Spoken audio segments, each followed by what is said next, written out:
ప్రభునందు ప్రియులారా, ఈ రాత్రి కొన్ని విశేషమైనటువంటి సంగతులను అందరము కలిసి ఆలోచిద్దాము రండి అని నేను ఆహ్వానిస్తూ ఈ సందేశంలోనికి నేను ప్రవేశిస్తున్నాను. ప్రపంచంలో దేవుడు ఉన్నాడు అని నమ్మేవారు ఉన్నట్టుగా దేవుడు లేడు అని అనుకునేవారు కూడా ఉన్నారు. మళ్ళీ ఇక వెళ్ళిపోతున్నాను, మెసేజ్లోకి వెళ్ళిపోతున్నా, మనసు పెట్టి జాగ్రత్తగా విందాం. ఈ ప్రపంచంలో దేవుడు ఉన్నాడు అని నమ్మేవారు ఒకవైపు, దేవుడు లేడు అనే నమ్మకంతో బ్రతికేవారు మరొక వైపు ఉన్నారు. దేవుడు లేడు అనే వారిని కాసేపు పక్కన పెడితే, ఈరోజు ఈ ప్రాంగణంలో కూర్చున్న మనందరము కూడా దేవుడు ఉన్నాడు అని నమ్మే జాబితాలో ఉండేవారమే. ఒకవేళ నేను మిమ్మల్ని ఈ వేదిక మీద నుంచి అడిగాను అనుకోండి, దేవుడు ఉన్నాడు అంటారా లేడంటారా అంటే ఏమని సమాధానం చెబుతాం? మనందరం ఉన్నాడనే చెబుతాం. ఉన్నాడు అని నమ్మేంత వరకు బాగానే ఉంది, కానీ మనం నమ్ముచున్న దేవునిని ఎంతవరకు ఆనుకొని బ్రతుకుతున్నాం, అది ప్రశ్న. దేవుడు ఉన్నాడు అని నమ్మడం వేరు, ఆ ఉన్న దేవునిపై ఆధారపడి బ్రతకడం వేరు. ఉన్నాడని నమ్మి సైలెంట్ అయిపోతే ప్రయోజనం ఏమిటి? ఉన్న దేవునిపై ఆధారపడి బ్రతకడం. మా అందరికీ కుటుంబాలు ఉన్నాయి. కుటుంబానికి యజమానిగా తండ్రి ఉంటాడు. నేను మంచి తండ్రుల గురించి మాట్లాడుతున్నా, బాధ్యత గల తండ్రుల గురించి మాట్లాడుతున్నా. కొంతమంది కుటుంబాలను వదిలేసి గాలికి విచ్చలవిడిగా దురలవాట్లకు అలవాటు పడి రోడ్ల మీద తిరుగుతుంటారు. అలాంటి వారి గురించి కాదు, బాధ్యత గల మంచి తండ్రుల గురించి నేను మాట్లాడుతున్నాను. మంచి తండ్రి అంటే మంచి భర్త కూడా. అప్పుడప్పుడు కొంతమంది సోదరిమణులు అంటుంటారు, ఎవరితోనైనా మాట్లాడేటప్పుడు సంభాషణలో వాళ్ళు చెబుతుంటారు, ఒకసారి మా ఆయన్ని అడిగి చెబుతానండి అంటారు. ఎవరైనా ఏదైనా అడిగితే ఏమోనండి ఒకసారి మా ఆయనకు చెప్పాలి, మా ఆయన్ని అడగాలి అంటారా? అనరా? అంటారు. పిల్లలైతే మా డాడీకి చెప్పాలి. ఈ మాట ఒక భార్య నోట, పిల్లల నోట ఎప్పుడు వస్తుందని అడిగితే,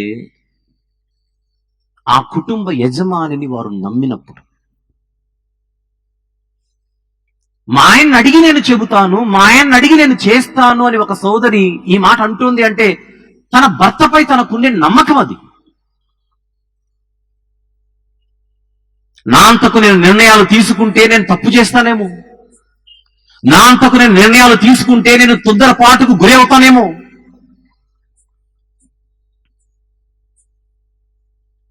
మా ఇంటాయన్ని అడిగి నేను ఈ విషయం చెబుతానని ఒక సహోదరి అంటున్నప్పుడు పరోక్షంగా తన భర్తపై తన యొక్క నమ్మకాన్ని తాను వ్యక్తం చేస్తోంది. ఆయనైతే కరెక్ట్గా చెబుతాడు, ఆయనైతే కరెక్ట్గా గైడ్ చేస్తాడు, ఆయనైతే కరెక్ట్గా నన్ను నడిపిస్తాడు. పిల్లలైతే మా అమ్మ చెప్పాలి, మా నాన్న చెప్పాలి.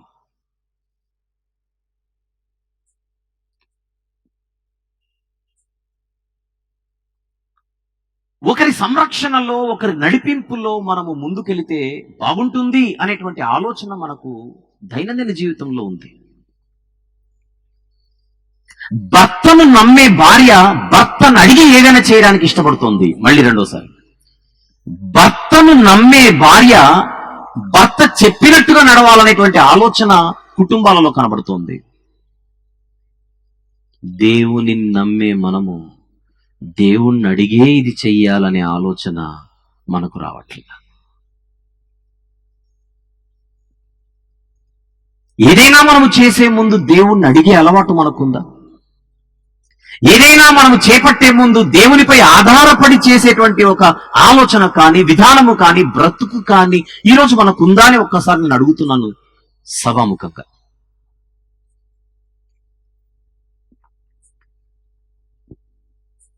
కాసేపు భర్తను పక్కన పెట్టేద్దాం, కాసేపు తల్లిని పక్కన పెట్టేద్దాం, తండ్రిని పక్కన పెట్టేద్దాం.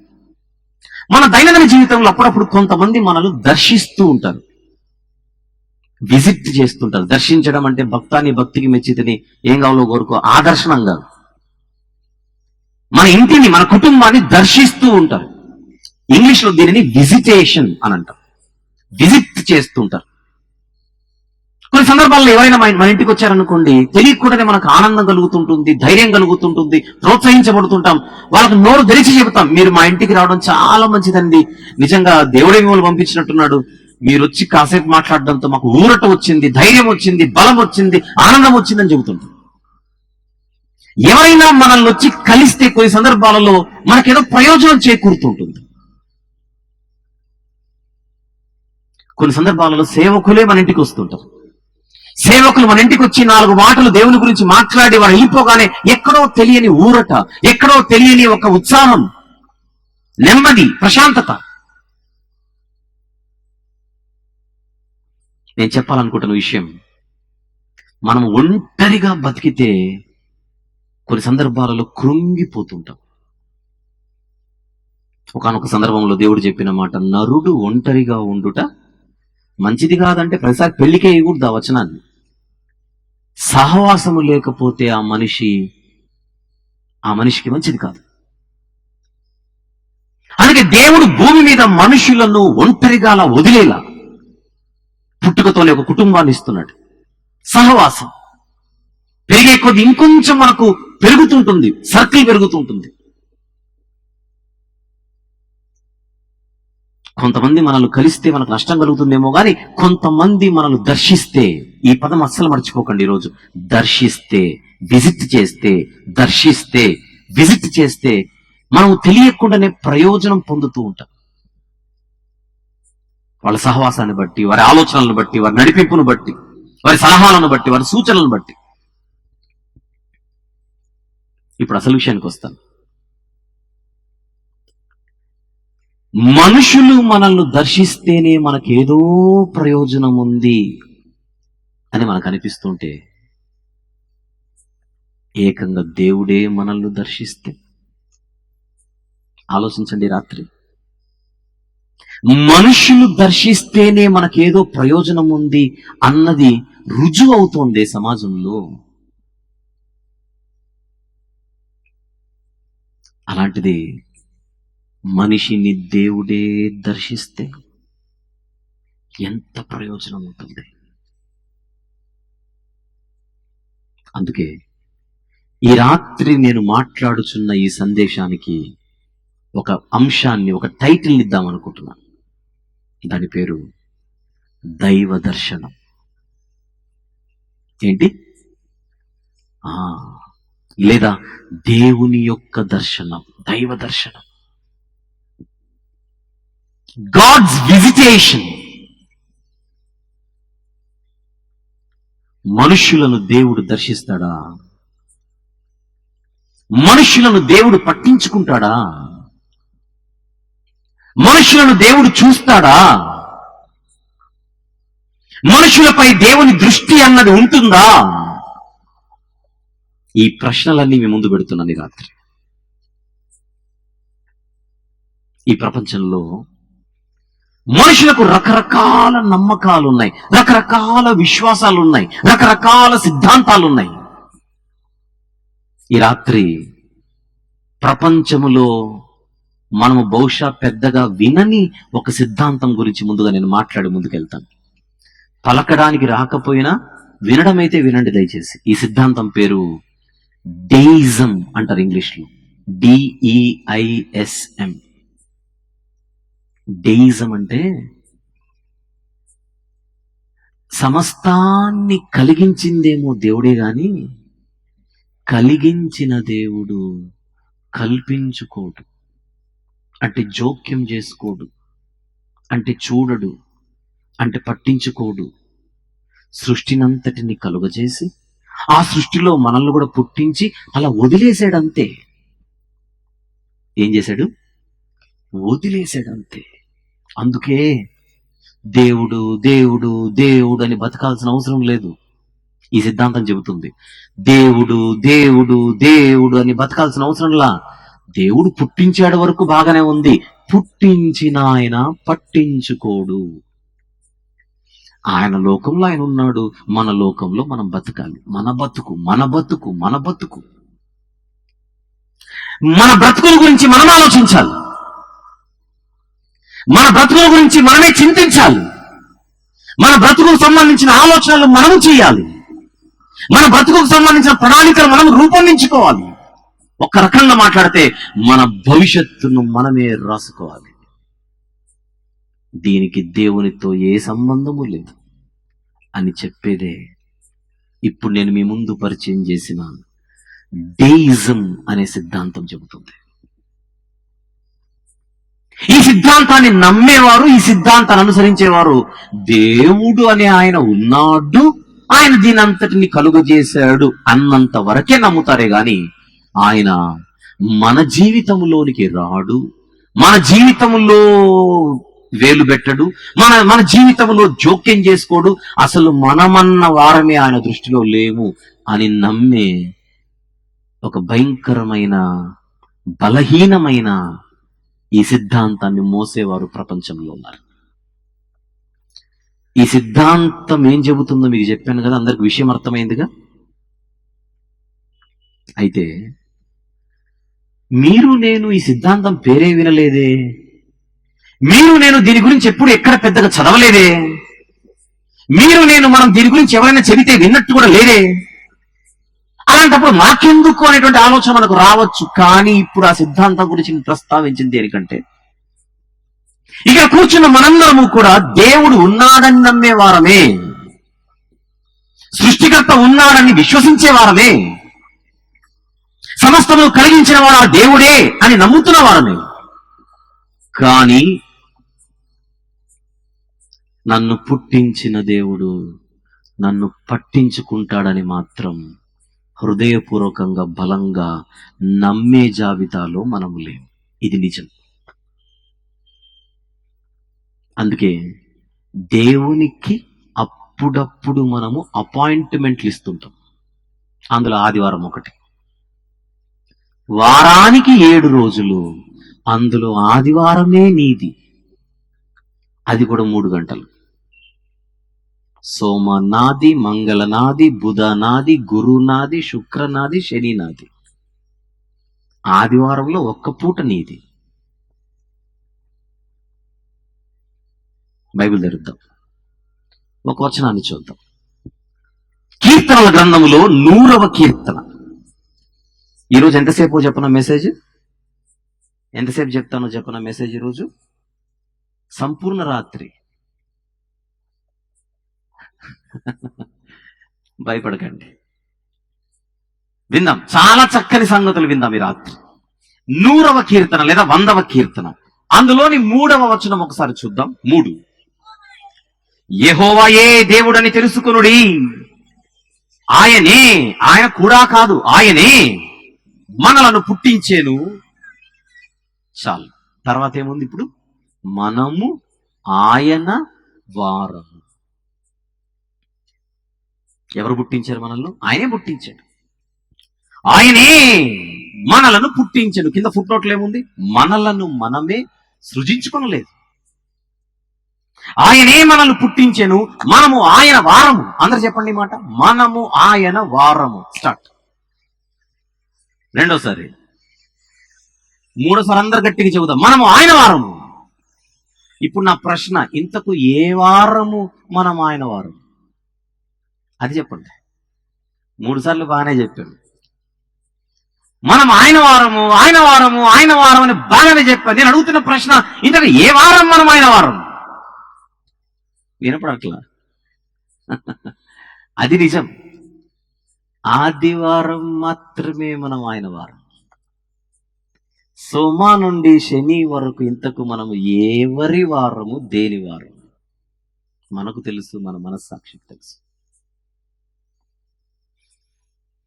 పుట్టించిన దేవునిని మనము పట్టించుకోకుండా ఆయనే మనల్ని పట్టించుకోలేదని మళ్ళీ బురద ఆయన మీద చల్లుతుంది. ఈ రాత్రి సభకు దైవ దర్శనము గురించిన అవగాహన కొరకే ఈ అంశం. ఎంత బాగుంటుందో. అయిపోయేంత వరకు, నేను ఆమెననేంత వరకు మనసు పెట్టి వినండి. భోజనాలు కూడా ఉన్నాయని పాస్టర్ గారు చెప్పారు ఈరోజు. కడుపులు నిండుతాయి, మనసులు కూడా నిండుతాయి. హామీ. Okay, right. మొట్టమొదట, పుట్టించిన దేవుడు నన్ను పట్టించుకోడనే మాట ఫస్ట్ పక్కన పెట్టేద్దాం.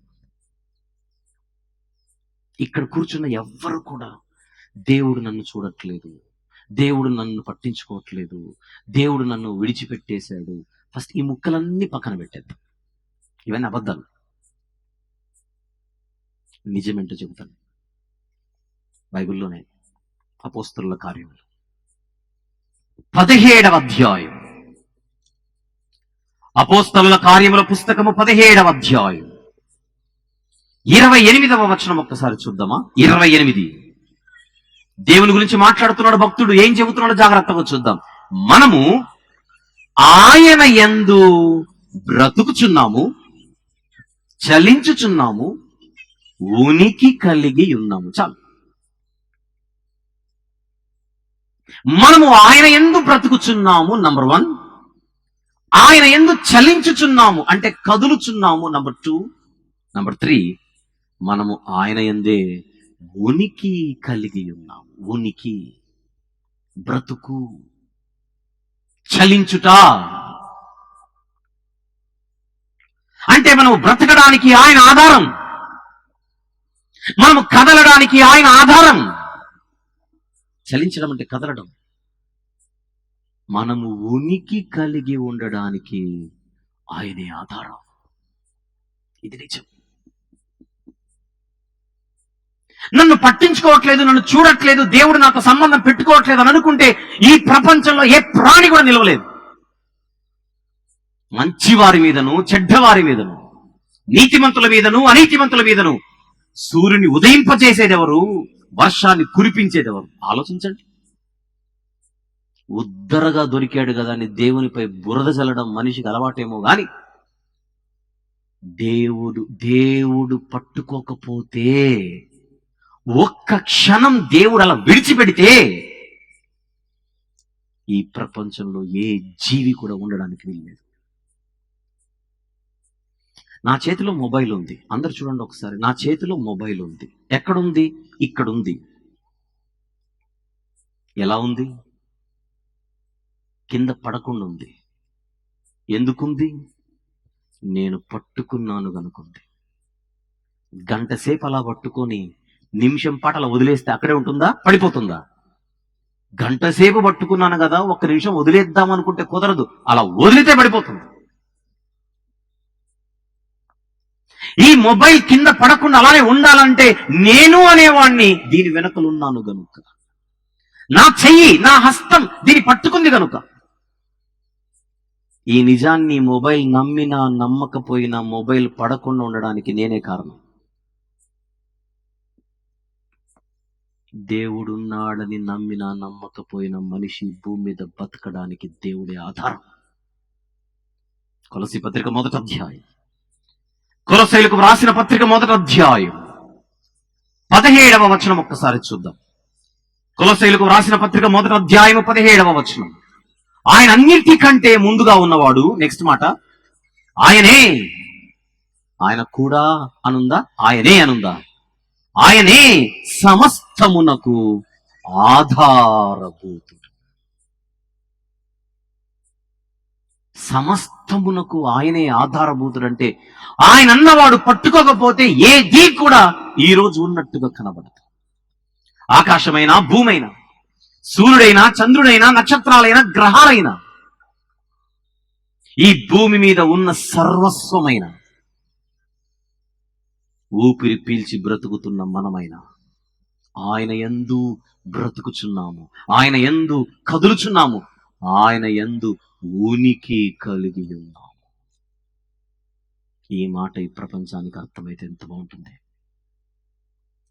దేవుడంటే లెక్క లేకుండా బ్రతుకుతున్న ప్రపంచానికి తెలియాలి మనం బతికేదే ఆయన యందు అని.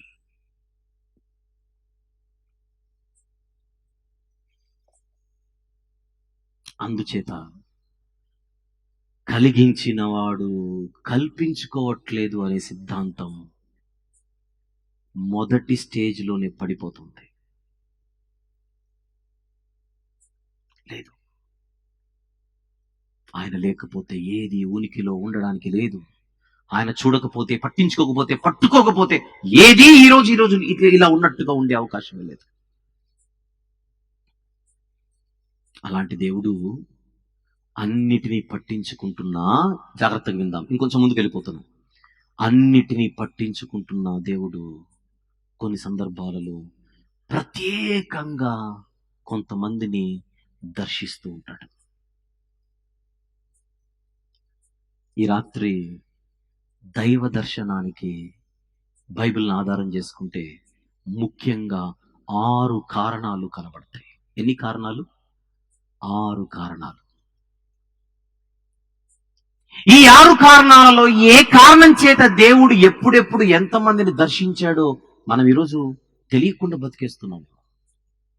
మనసు పెట్టి వింటే ఒక్కొక్క కారణం మనతో ప్రత్యేకంగా మాట్లాడుతుంది. ఇప్పుడు స్టార్ట్ చేద్దాం. మొదటి కారణం, దేవుడు కొన్ని సందర్భాల్లో కొంతమందిని ప్రత్యేకంగా దర్శిస్తూ ఉంటాడు. ఒక దర్శనాన్ని చూద్దాం. విజిట్ అన్నాను. పాత నిబంధనలో అబ్రహాము శారమ్మ అనేటువంటి దంపతులను ఒకరోజు దేవుడు దర్శించాడు,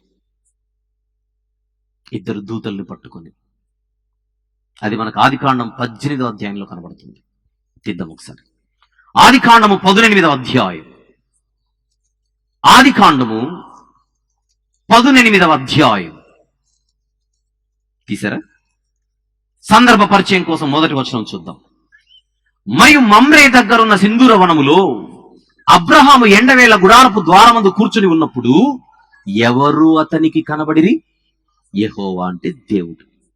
అతడు కన్నులెత్తి చూచినప్పుడు 3 మనుష్యులు అతని ఎదుట నిలవబడి ఉండిరి. భోంచేసేలండయ్యా అని అడిగాడు అబ్రహాం గారు. వారు దానికి సమ్మతించి భోజనం చేశారు. భోజనం చేస్తుండగా ఆ సందర్భంలో అబ్రహాము గారితో వారు సంభాషిస్తున్నారు. ఒకసారి చూద్దాం. 9వ వచనం. వారు అతనితో, నీ భార్య అయిన శారా ఎక్కడున్నదని అడుగగా అతడు, అదిగో గుడారంలో ఉన్నదని చెప్పాను. ఆ 3లో 2 దేవదూతలైతే ఒక ఆయన సాక్షాత్తు దేవుడు, యెహోవా అన్న పేరుతో కనబడుచున్న యేసుక్రీస్తు ప్రభు అక్కడ. అది ఎలా అనే ప్రశ్నకు ఇప్పుడు నేను అక్కడికి వెళ్ళలేను, ఆ సబ్జెక్ట్లోకి వెళ్ళలేను. ఎందుకంటే దైవ దర్శనం గురించి మాట్లాడాలి కనుక ఈ రాత్రి. ఒకటి నమ్మండి, అబ్రహాము గారి దగ్గరకు వచ్చిన 3లో ఒక ఆయన యేసుక్రీస్తు ప్రభు. ఆయన ఏం మాట్లాడుతున్నాడో చూద్దాం. యెహోవా అన్న పేరుతో కనబడుతున్నాడు. వారు అతనితో, నీ భార్య అయిన శారా ఎక్కడున్నదని అడుగగా అతడు, అదిగో గుడారంలో ఉన్నదని చెప్పినందుకు ఆయన, మీదటికి ఈ కాలమున, దేవుడు మాట్లాడుచున్నాడు అబ్రహాము గారితో, మీదటికి ఈ కాలమున నీ యొద్దకు నిశ్చయముగా మరలా వచ్చేదను.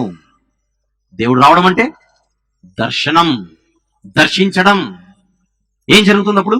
అప్పుడు నీ భార్య అయిన శారాకు ఒక కుమారుడు కలుగును, గర్భఫలం.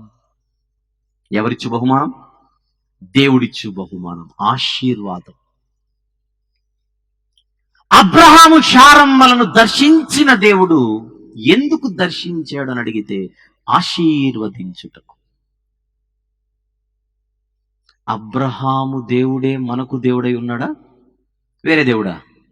ఆ దేవుడే జీవము గల ఉన్నవాడైన దేవునిగా మనకు దేవునిగా ఉన్నాడు. అబ్రహాము దేవుడే మనకు దేవుడు, శారమ్మ దేవుడే మనకు దేవుడు. వారిని ప్రేమించి దర్శించిన ఆ దేవుడు ఆశీర్వదిస్తున్నట్టుగా మనకు కనబడుతుంది. కొన్ని సందర్భాలలో దేవుడు నేరుగా దర్శించకపోవచ్చు, దూతలను పంపొచ్చు, గబ్రియల్ను పంపొచ్చు. కొన్ని సందర్భాలలో పరలోకం నుండి దూతలు కాకుండా సేవకులనే పంపవచ్చు. దేవుని దర్శనం హెబ్రీ పత్రిక 1వ అధ్యాయం 1వ వచనంలో ఉంటుంది. పూర్వకాలమందు నానా సమయములలో నానా విధములుగా మన పితరులతో మాట్లాడిన దేవుడు. ఒకనాడు అబ్రహాము శారమ్మ గారిని దర్శించి విజిట్ చేసి వారిని దీవించాడు. ఒక మాట, దేవుడు మన జీవితాల్లో కూడా ఎన్నో మార్లు ఎన్నో విధాలుగా దీవించే ఉంటాడు. అది దేవుని దీవెన అని మనం గుర్తించలేదేమో. ఉం? ఈరోజు నేనైనా మీరైనా ఈ స్థితిలో ఉన్నామంటే అది దేవుని ఆశీర్వాదం అని ఎందుకు అనుకోకూడదు? మన గొప్పతనమా, మన మంచితనమా, మన సామర్థ్యమా?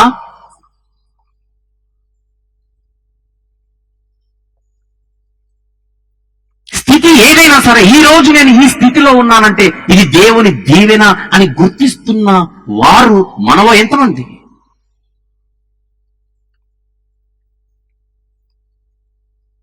దేవుడు నిన్ను ఏ రీతిగా దీవించాడని మనం మైక్ ఇస్తే ఎవరికైనా మహా అంటే ఒక 5 నిమిషాలు ఫలానా సంవత్సరంలో ఈ రీతిగా మేలు చేశాడు, ఫలానా సంవత్సరంలో ఈ రీతిగా మేలు చేశాడు, ఒక 4-5 చెప్తామేమో గాని ఆ తర్వాత 5-10 నిమిషాల తర్వాత గుర్తు తెచ్చుకున్న కొన్ని గుర్తుకురావు మనకు. ఎందుకంటే దేవుడు ఇస్తున్న ఆశీర్వాదాలను మనము గుర్తించము కనుక. గుర్తించము. ఎప్పుడు అడగడంలోనే బిజీ, మనము గుర్తించడంలో ఎప్పుడున్నాం బిజీ?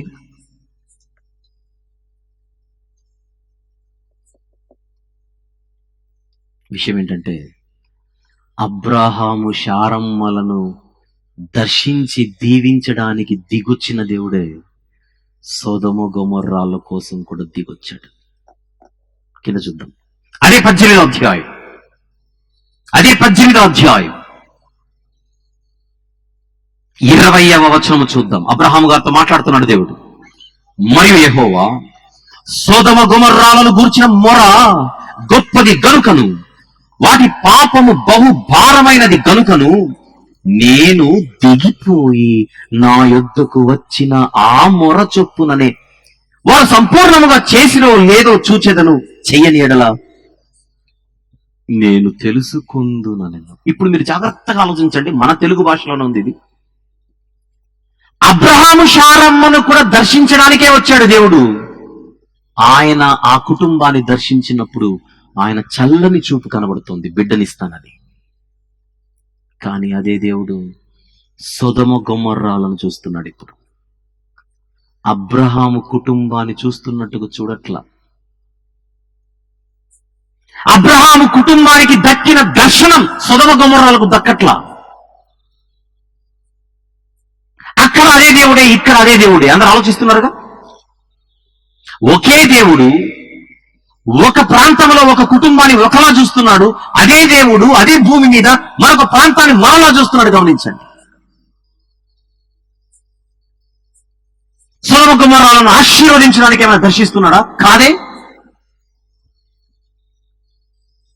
వాటి బ్రతుకు, ఆ పట్టణస్తుల బ్రతుకు బహు భయంకరమైనదిగా, పాపము విషయంలో ముదిరిపోయినట్టుగా చూసి ఆ పట్టణాలను శిక్షించడానికే నేను దిగొచ్చాను, శిక్షించడానికే దర్శిస్తున్నాను. అబ్రహాము గారి కుటుంబాన్ని దీవించడానికి దర్శించిన దేవుడు సొదొమ గొమొర్రాలను శిక్షించడానికి దర్శిస్తున్నాడు. దైవ దర్శనం అది మన అంశం. అంటే దేవుడు ఆశీర్వదించడానికి దర్శిస్తాడు, అవసరమైతే చెప్పండి శిక్షించడానికి, దండించడానికి, గద్దించడానికి, బుద్ధి చెప్పడానికి కూడా దర్శిస్తాడని మనకు అర్థమైపోవాలి. ఎలా బతికినా దీవించేస్తాడనుకుంటే పొరపాటు. పుట్టించిన దేవుడు మనల్ని చూస్తూ ఉన్నాడు.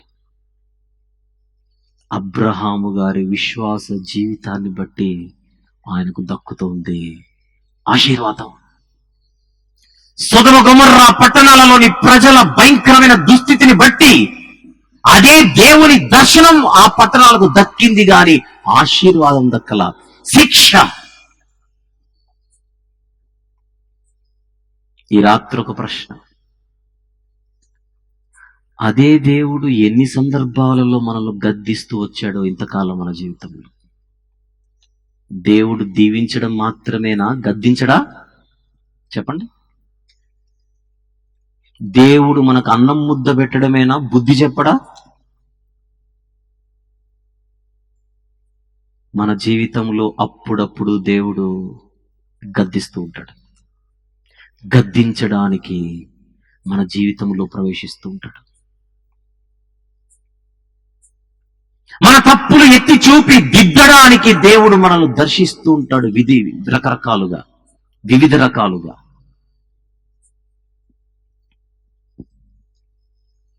అది దేవుని గద్దింపు అని మనము గుర్తించట్లేదేమో.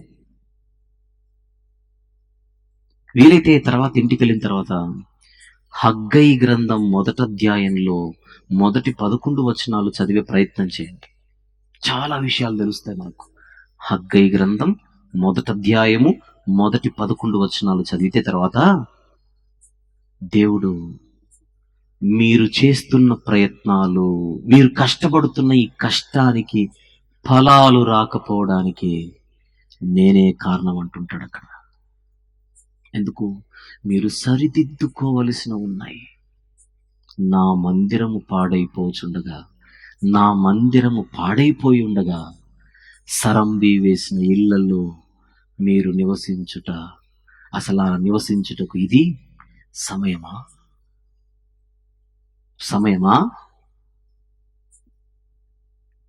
కొన్ని సందర్భాలలో మనకు బుద్ధి చెప్పడానికి మన ఆరోగ్యంపై దెబ్బేస్తుంటాడు, మన ఆర్థిక పరిస్థితులపై దెబ్బేస్తుంటాడు, మన ఉద్యోగంపై ఒక్కొక్కసారి కొన్ని సందర్భాలలో దెబ్బ పడుతుంటుంది, మనం చేసే పనులపై దేవుని యొక్క గద్దింపు దిగుతూ ఉంటుంది.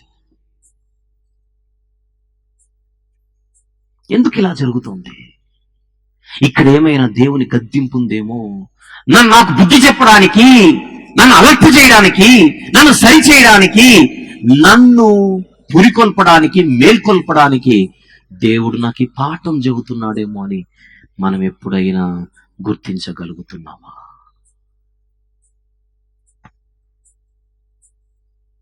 ఆలోచించండి. 2 కారణాలు చెప్పాను ఇంతవరకు. దేవుని దర్శనం ఎందుకు వస్తుంది? 1 దీవించడానికి లేదా శిక్షించడానికి. 3 అది ఆదికాండం 22వ అధ్యాయం. అదే ఆదికాండము 22వ అధ్యాయం ఒక్కసారి తీద్దాం. అందులోని మొదటి వచనాన్ని చూద్దామా? మొదటి వచనం. ఆ సంగతులు జరిగిన తర్వాత దేవుడు అబ్రహాముని ఏమి చేసెను? పరిశోధించెను. పరీక్ష. ఇదే అబ్రహాము గారిని దీవించడానికి దర్శించాడు 18వ అధ్యాయంలో. కానీ 22వ అధ్యాయంలో దీవించుటకు కాదు, పరీక్షించుటకు.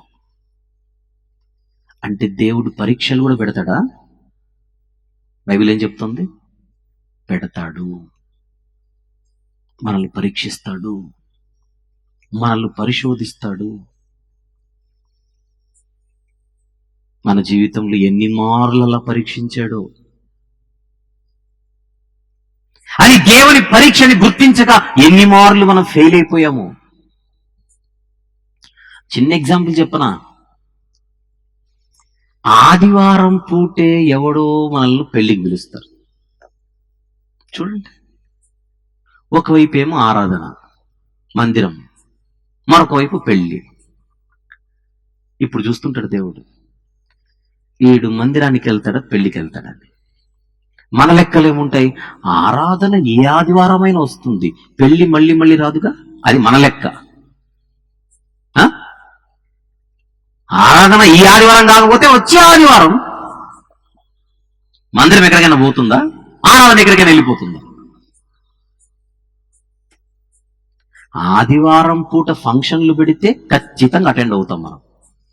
ఆరాధన ఎగ్గొట్టి మళ్ళీ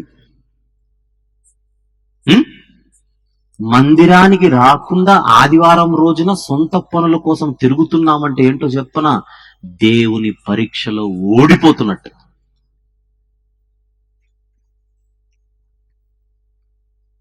ఎందుకు ఆదివారం రాలేదు ఆరాధన కన్నా అయ్యగారు అడుగుతారు మనల్ని. అలా కదా అయ్యగారు, మా వాళ్ళది పెళ్లి ఉండే, మా బంధువులది, తప్పదు, బాగోదని వెళ్ళాము. ఆరాధనకు రాకపోవడానికి పెళ్లికి వెళ్ళామని ధైర్యంగా చెబుతున్నాము. పెళ్లికి రమ్మని పిలిచిన వాళ్ళని మాకు ఆరాధన ఉంటుంది రాలేమని చెబుతున్నామా చెప్పండి? అది చెప్పం. ఆదివారం పెళ్లి పెట్టుకొని పిలిచిన వాళ్ళకి ఏం చెప్పాలి? ఆదివారము మేము ప్రభు సన్నిధిలో ఉండాలి, పెళ్లికి రాలేమని ముఖం మీద చెప్పాలి. ఇంకొకసారి ఆదివారాలు పెట్టుకోరాలి. అసలు మన మందిరాలలో కూడా కొంతమంది అయ్యగారిని అడగకుండా, సంఘంలో సమాచారం అందించకుండా ఆదివారం పూటే ప్రోగ్రాంలు పెట్టేసుకొని మళ్ళీ అలక, మా ఇంట్లో కార్యక్రమం జరిగితే మీరు రాలేదని. ఆదివారం పూట మందిరంలో 100 కార్యక్రమాలు ఉంటే మీ ఇంటికి ఎట్లా వస్తారు? అసలు మీరు కూడా మందిరంలో ఉండాలి. ఇంట్లో ప్రోగ్రాం పెట్టుకోవడమే తప్పు, పెట్టుకున్న ప్రోగ్రాంకి రమ్మని చెప్పడం రెండో తప్పు, రాకపోతే అలగడం మూడో తప్పు. 3 కేసులు ఇప్పుడు. విశ్వాసులందరూ ఆదివారం పూట మందిరం దగ్గర ఉండాలి, ఇంట్లో పనులు పెట్టుకోకూడదు. మనోడిది పుట్టినరోజు అనుకోండి, రేపో నిన్నో చేసుకోవాలి. ఆదివారం గప్చుప్, ఆదివారం నో పెళ్లి, ఆదివారం నో రిసెప్షన్, ఆదివారం నో ఫంక్షన్.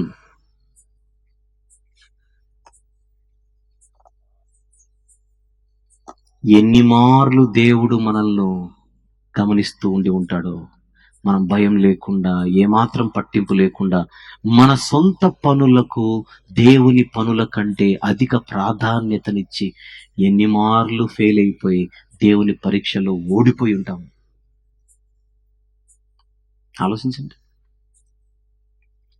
చైనా దేశంలో కొన్ని చోట్ల బహిరంగంగా కూడుకోవడానికి అవకాశాలు లేక సొరంగాలలో రహస్యంగా కూడుకొని వారు దేవుణ్ణి ఆరాధించి వెళ్ళిపోతారు. ప్రతి ఆదివారం అందరూ నిద్రపోయేటప్పుడు తెల్లవారు 3 గంటలకు 3 సొరంగాలలోకి వెళ్ళి ఆ సొరంగాలలో దేవుణ్ణి మౌనంగా స్తుతించి ఆరాధించి వచ్చేస్తారు.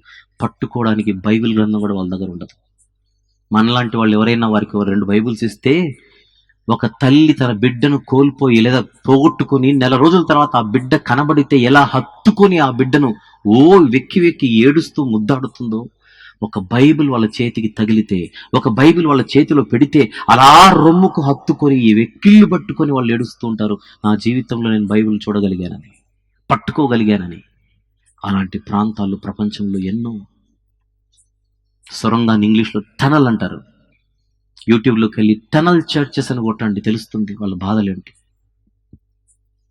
ఇంత స్వేచ్ఛ, ఇంత స్వతంత్రం, ఇంత బహిరంగంగా మనకున్నప్పుడు దేవునికి ఎంత దగ్గరగా ఉండాలి.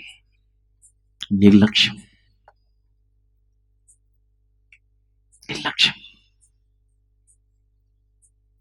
ఎన్నో మార్లు దేవుడు మన సమీపాన నిలబడి పరీక్షించే ఉంటాడు. మనమే ఏమాత్రము పట్టింపు లేకుండా దేవుని పరీక్షలో విఫలమైపోయి ఉంటాం. ఇది 3వ కారణం. దేవుడు ఒక మనిషిని ఎందుకు దర్శిస్తాడు అని అడిగితే, ఇప్పటి వరకు నేను చెప్పింది 3 కారణాలు. 1 ఆశీర్వదించుటకు, 2 శిక్షించుటకు, 3 పరీక్షించుటకు, 4 నిర్గమకాండం. తీద్దాం. నిర్గమకాండము 3వ అధ్యాయం తీద్దాం. నిర్గమకాండము 3వ అధ్యాయం 6 నుంచి 8 వచనములు జాగ్రత్తగా చూద్దాం. అందరూ తీశారు? 6 నుంచి 8 వచనములు. మరియు ఆయన, నేను నీ తండ్రి దేవుడను, మోషే గారితో మాట్లాడుతున్నాడు పొదలో నుండి, నేను నీ తండ్రి దేవుడను, అబ్రహాము దేవుడను, ఇస్సాకు దేవుడను, యాకోబు దేవుడను అని చెప్పగా, మోషే తన ముఖమును కప్పుకొని దేవుని వైపు చూడ విరచన. ఇప్పుడు చూడండి. మరియు యెహోవా ఇట్లా, నేను జాగ్రత్తగా చూద్దాం, నేను ఐగుప్తులోనున్న నా ప్రజల బాధను నిశ్చయముగా ఏం చేశాడు ఆయన? చూచితిని. పనులలో తమ్మును కష్టపెట్టు వారిని బట్టి వారు పెట్టిన మొరను వింటిని, వారి దుఃఖములు నాకు తెలిసేది. నా ప్రజలు శ్రమల్లో ఉన్నారు, పాయింట్ అది. ఆ శ్రమలను బట్టి నాకు మొర్ర పెట్టారు, అది పాయింట్ నెంబర్ 2. ఆ మొర్ర నేను విన్నాను. విని 8వ వచనంలో, కాబట్టి ఐగుప్తీయుల చేతిలో నుండి వారిని, పెన్నుంటే అండర్లైన్ చేయండి, విడిపించుటకు, అండర్లైన్ చేద్దాం, విడిపించుటకు అండర్లైన్ చేద్దాం. ఆ దేశంలో నుండి విశాలమైన మంచి దేశమునకు అనగా కనానీయులకు, హిత్తీయులకు, అమోరీయులకు, పెరిజ్జీయులకు, హివీయులకు, ఎబూసీయులకు నివాస స్థానమై పాలు తేనెలు ప్రవహించు దేశమునకు వారిని నడిపించుటకు. అంటే ఏం చేద్దాం? విడిపించుటకు. నెక్స్ట్ మాట నడిపించుటకు, విడిపించుటకు, నడిపించుటకు. తర్వాత మాట దిగి వచ్చి ఉన్నాను. దేవుని దర్శనం, దేవుడే దిగి రావడం, దేవుడే దర్శించడం. ఎందుకు వచ్చావు ప్రభు అని అడిగితే, వారిని వారి శ్రమలలో నుండి విడిపించుటకు, మంచి దేశమునకు నడిపించుటకు. మీరు దిగి రావడానికి కారణం ఏంటి ప్రభు అని అడిగితే, మీరు దిగి రావడానికి కారణం ఏంటి ప్రభు అని అడిగితే, వారు నాకు మొరపెట్టారు. బాగా విన్నాం జాగ్రత్తగా. ఈ రాత్రితో సభలు అయిపోతాయి, రేపు రాత్రి నుంచి సభలు ఉండవు. ముగింపు రోజు, ముగింపు మాటలు చాలా విలువైనవి. అసలు మీరు పరలోకాన్ని విడిచిపెట్టి దిగి రావడానికి కారణం ఏంటి ప్రభు అని అడిగితే, వారు ప్రార్థించారు, మొరపెట్టారు. శ్రమలలో మొరపెడితే మీరు వింటారా ప్రభువా? వినే వచ్చానంటున్నాడు. ఇశ్రాయేలీలు తర్వాత ఎలా బతికారో పక్కన పెడితే, ఈ సందర్భంలో మాత్రం శ్రమలలో వారు ఎవరి వైపు చూశారు? దేవుని వైపు చూశారు. వారికేనా శ్రమలు? మనకు లేవు? మనకు కూడా శ్రమలు ఉంటాయి, ఏవో ఇబ్బందులు ఉంటాయి, ఏవో ఇరుకులు ఉంటాయి, ఏవో కష్టాలు ఉంటాయి. విషయం ఏంటంటే, వాటి గురించి అందరితో పంచుకుంటాం, ఒక్క దేవునితో తప్ప. ఎవరికి ఫోన్ చేద్దామా, ఎవరితో మాట్లాడదామా, ఎవరితో పంచుకుందామా అన్న ఆలోచనలు మనకు వస్తాయి. కొన్ని సందర్భాల్లో ఎట్లుంటుందంటే, మా కష్టాలను బట్టి ఎవరితోనైనా కాసేపు మాట్లాడితే ఊరట కలుగుతుందని మనం మొదటిసారి కాల్ చేసినప్పుడు వాళ్ళు ఎత్తుతారు, మాట్లాడతారు. రెండోసారి చేస్తే మళ్ళీ అదే స్టోరీ అనుకోండి, ఇంకొకసారి బాగానే వింటారు. మూడోసారి వింటూ ఉంటారు కానీ వినరు. నాలుగోసారి ఫోన్ చేస్తే అప్పుడు అక్కడ నుంచి ఒక వాయిస్ వస్తుంది, మీరు డైల్ చేసిన నంబర్ మీ అప్పులు తీరేంత వరకు కనబడదు. ఇంకా ఫోన్లు ఎత్తారు. మనలను బట్టి ఎదుటి వారికి విసుగు కలుగుతూ ఉంటుంది. కానీ దేవుడు విసుక్కునేవాడు కాదు, వినే దేవుడు. ఎవరు మన దేవుడు? వినే దేవుడు. ఇర్మియా గ్రంథం చూద్దాం, 15వ అధ్యాయం. ఇర్మియా గ్రంథము 15వ అధ్యాయం, వచనము కూడా 15. చూద్దాం ఒకసారి. 15వ వచనం, యెహోవా నా శ్రమ నీకునా, నీకేనా? నీకే తెలిసి ఉన్నది, నన్ను జ్ఞాపకము చేసుకొనుము. నెక్స్ట్ మాట, నన్ను దర్శించు ప్రభువా అడుగుతున్నాడు భక్తుడు. నా శ్రమ నీకే. నిజమే, ఆనాడు ఐగుప్తుల్లో ఉన్నటువంటి ఇశ్రాయేలు ప్రజలకున్న శ్రమలు వేరు. ఇక్కడ ఇర్మియా గ్రంథంలో 15వ అధ్యాయంలో ఇర్మియా గారు చెబుతున్నటువంటి, ఇర్మియా గారికి ఉన్నటువంటి శ్రమ వేరు. శ్రమలు ఎన్ని రకాలైన ఉండొచ్చు, దేవుడు మాత్రం ఒక్కడే. ఈరోజు మీకు నాకు తెలుసో తెలియకో ఏవో ఇబ్బందులు ఉంటాయి, ఏవో ఇరుకులు ఉంటాయి, ఏవో కష్టాలు ఉంటాయి. నిజంగా మనం తప్పే చేసి ఉండొచ్చు, లేదా అప్పే చేసి ఉండొచ్చు. అది అప్పైనా తప్పైనా నిజంగా యథార్థమైన మనసుతో దేవుని దగ్గరకు వచ్చి, ప్రభువా బుద్ధి లేక నేను తప్పు చేశాను ప్రభువా, ఈరోజు శ్రమల్లో ఉన్నాను, దయచేసి ఒక్కసారి నన్ను ఆదుకోవా, నన్ను గట్టెక్కించవా, నన్ను పైకి తీసుకుని రావా. సంసోను గారు అడిగారా లేదా? అడిగారు. ఏంటో మనకు దేవుని మీద నమ్మకం ఉండదు. నమ్ముతామంతే దేవుణ్ణి, కానీ దేవుని మీద ఆధారపడి బతకం. దేవుణ్ణి నమ్ముకుంటే అప్పులు తీరిపోతాయి, దేవుణ్ణి నమ్ముకుంటే వాహనాలు వస్తాయి, దేవుణ్ణి నమ్ముకుంటే బంగ్లాలు కట్టొచ్చు, దేవుణ్ణి నమ్ముకుంటే అబ్బో ఉద్యోగాలు వచ్చేస్తాయి, మీకు మీరు అన్ని రాళ్ళు అన్ని వచ్చేస్తాయని నేను చెప్పట్లా, అలా చెప్పట్లా. కానీ దేవునిపై ఆధారపడి బతికే బతుకు మనకు ఉండాలి అని మాత్రం చెప్పే ప్రయత్నం చేస్తున్నాడు. ఇర్మియా గారు భక్తుడు, దేవుని మీద ఆధారపడుతున్నాడు. ఇశ్రాయేలీలు అందరూ భక్తులా భక్తిహీనుల పక్కన పెడితే, వారి ప్రార్థన మాత్రం ఎవరి దగ్గరికి చేరింది? దేవుని దగ్గరికి చేరింది. వారి ప్రార్థనను విని దేవుడు ఏం చేశాడు? దిగొచ్చి వారిని విడిపించుటకు వారిని దర్శించాడు. ఏమో మనము చేసిన తప్పులకు దేవుడు ఈ రీతిగా శిక్ష విధిస్తున్నాడేమో. మనం కళ్ళు తెరుచుకొని దేవుని దగ్గరకు వచ్చి, దేవా, ఒకవేళ నేను చేసిన తప్పులను బట్టి నన్ను ఈ రీతిగా గద్దించావేమో, ఇది నీ గద్దింపు అయితే నీకు స్తోత్రం నాయన, ఈ పాఠం నాకు చాలు ప్రభువా, నన్ను గట్టెక్కించవా. కొన్ని సందర్భాలలో గాయాలు దేవుడు చేయొచ్చు. స్వస్థపరిచినప్పుడు దేవునికి స్తోత్రం చెప్పే మనం గాయపరిచినప్పుడు కూడా ఏం చెప్పాలి? నీకు స్తోత్రం ప్రభువా, ఈ గాయము వెనుక ఏదో పాఠం ఉంది, ఆ పాఠాన్ని బట్టి నీకు స్తోత్రం.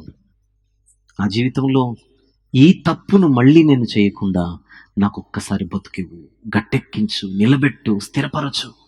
నిన్ను ఆనుకొని ఇంకా బలంగా నేను ముందుకెళ్తాను. ఎందుకు ఈ తీర్మానం మనం తీసుకోకూడదు? ఒక్కసారి ఆలోచించండి. బైబిల్ గ్రంథంలో దేవుడు ఒకసారి ఆశీర్వదించడానికి కనబడుతున్నాడు, కొన్ని సందర్భాలలో శిక్షించడానికి లేదా గద్దించడానికి కనబడుతున్నాడు, మరికొన్ని సందర్భాలలో పరీక్షించడానికి కనబడుతున్నాడు, మరికొన్ని సందర్భాలలో విడిపించడానికి కూడా కనబడుతున్నాడు. కొన్ని సందర్భాలలో నమ్మొద్దు, నమ్మాలా లేదా? 1991లో వచ్చారు విజయ్ పాస్టర్ గారి ప్రాంతానికి. సైకిల్ మీద ఎక్కి ఊరూర సువార్త పరిచయం చేసేవాడు. అంతకుముందు కూడా సేవా జీవితంలో ఎంతో దీనమైనటువంటి పరిస్థితి. ఆయన చెప్పితే నేను విన్నది, తెలుసుకున్నది, మీలో చాలా మందికి తెలిసినది. దేవుని పరిచర్యలో అంట్లు తోమే దగ్గర నుంచి, టాయిలెట్లు కడిగే దగ్గర నుంచి ఆయన పరిచర్య జీవితం తన వెనుకుంది. దేవుని ఆనుకొని అలాగనే కొనసాగడం వలన నేను అనుకుంటాను, తనైతే నాకు చెప్పలేదు కానీ కొన్ని సందర్భాలలో ఆ రోజుల్లో కుటుంబము గడవడానికి కూడా ఇబ్బందులు ఎదుర్కొనే ఉండొచ్చు, మీలో కూడా చాలా మంది. గ్రౌండ్ లెవెల్ నుంచి జీవితం ఒక్కొక్క మెట్టు ఎక్కుచూ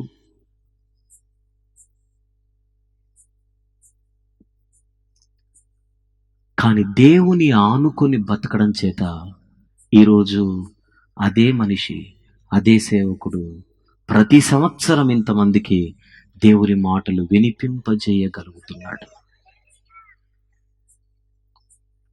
దేవుణ్ణి ఆనుకొని బ్రతికితే ఉండే పరిస్థితి ఏంటో చెబుతున్నా. ఇంతమంది సేవకులు ఉన్నారు ఇక్కడ, గౌరవనీయులు, వారందరినీ పలకరిస్తే అదే సాక్ష్యాలే, అలాంటి సాక్ష్యాలే. మా ప్రాంతంలో మేము అడుగు పెట్టినప్పుడు ఇలా ఉండేది పరిస్థితి. కానీ దేవుడు నెమ్మదిగా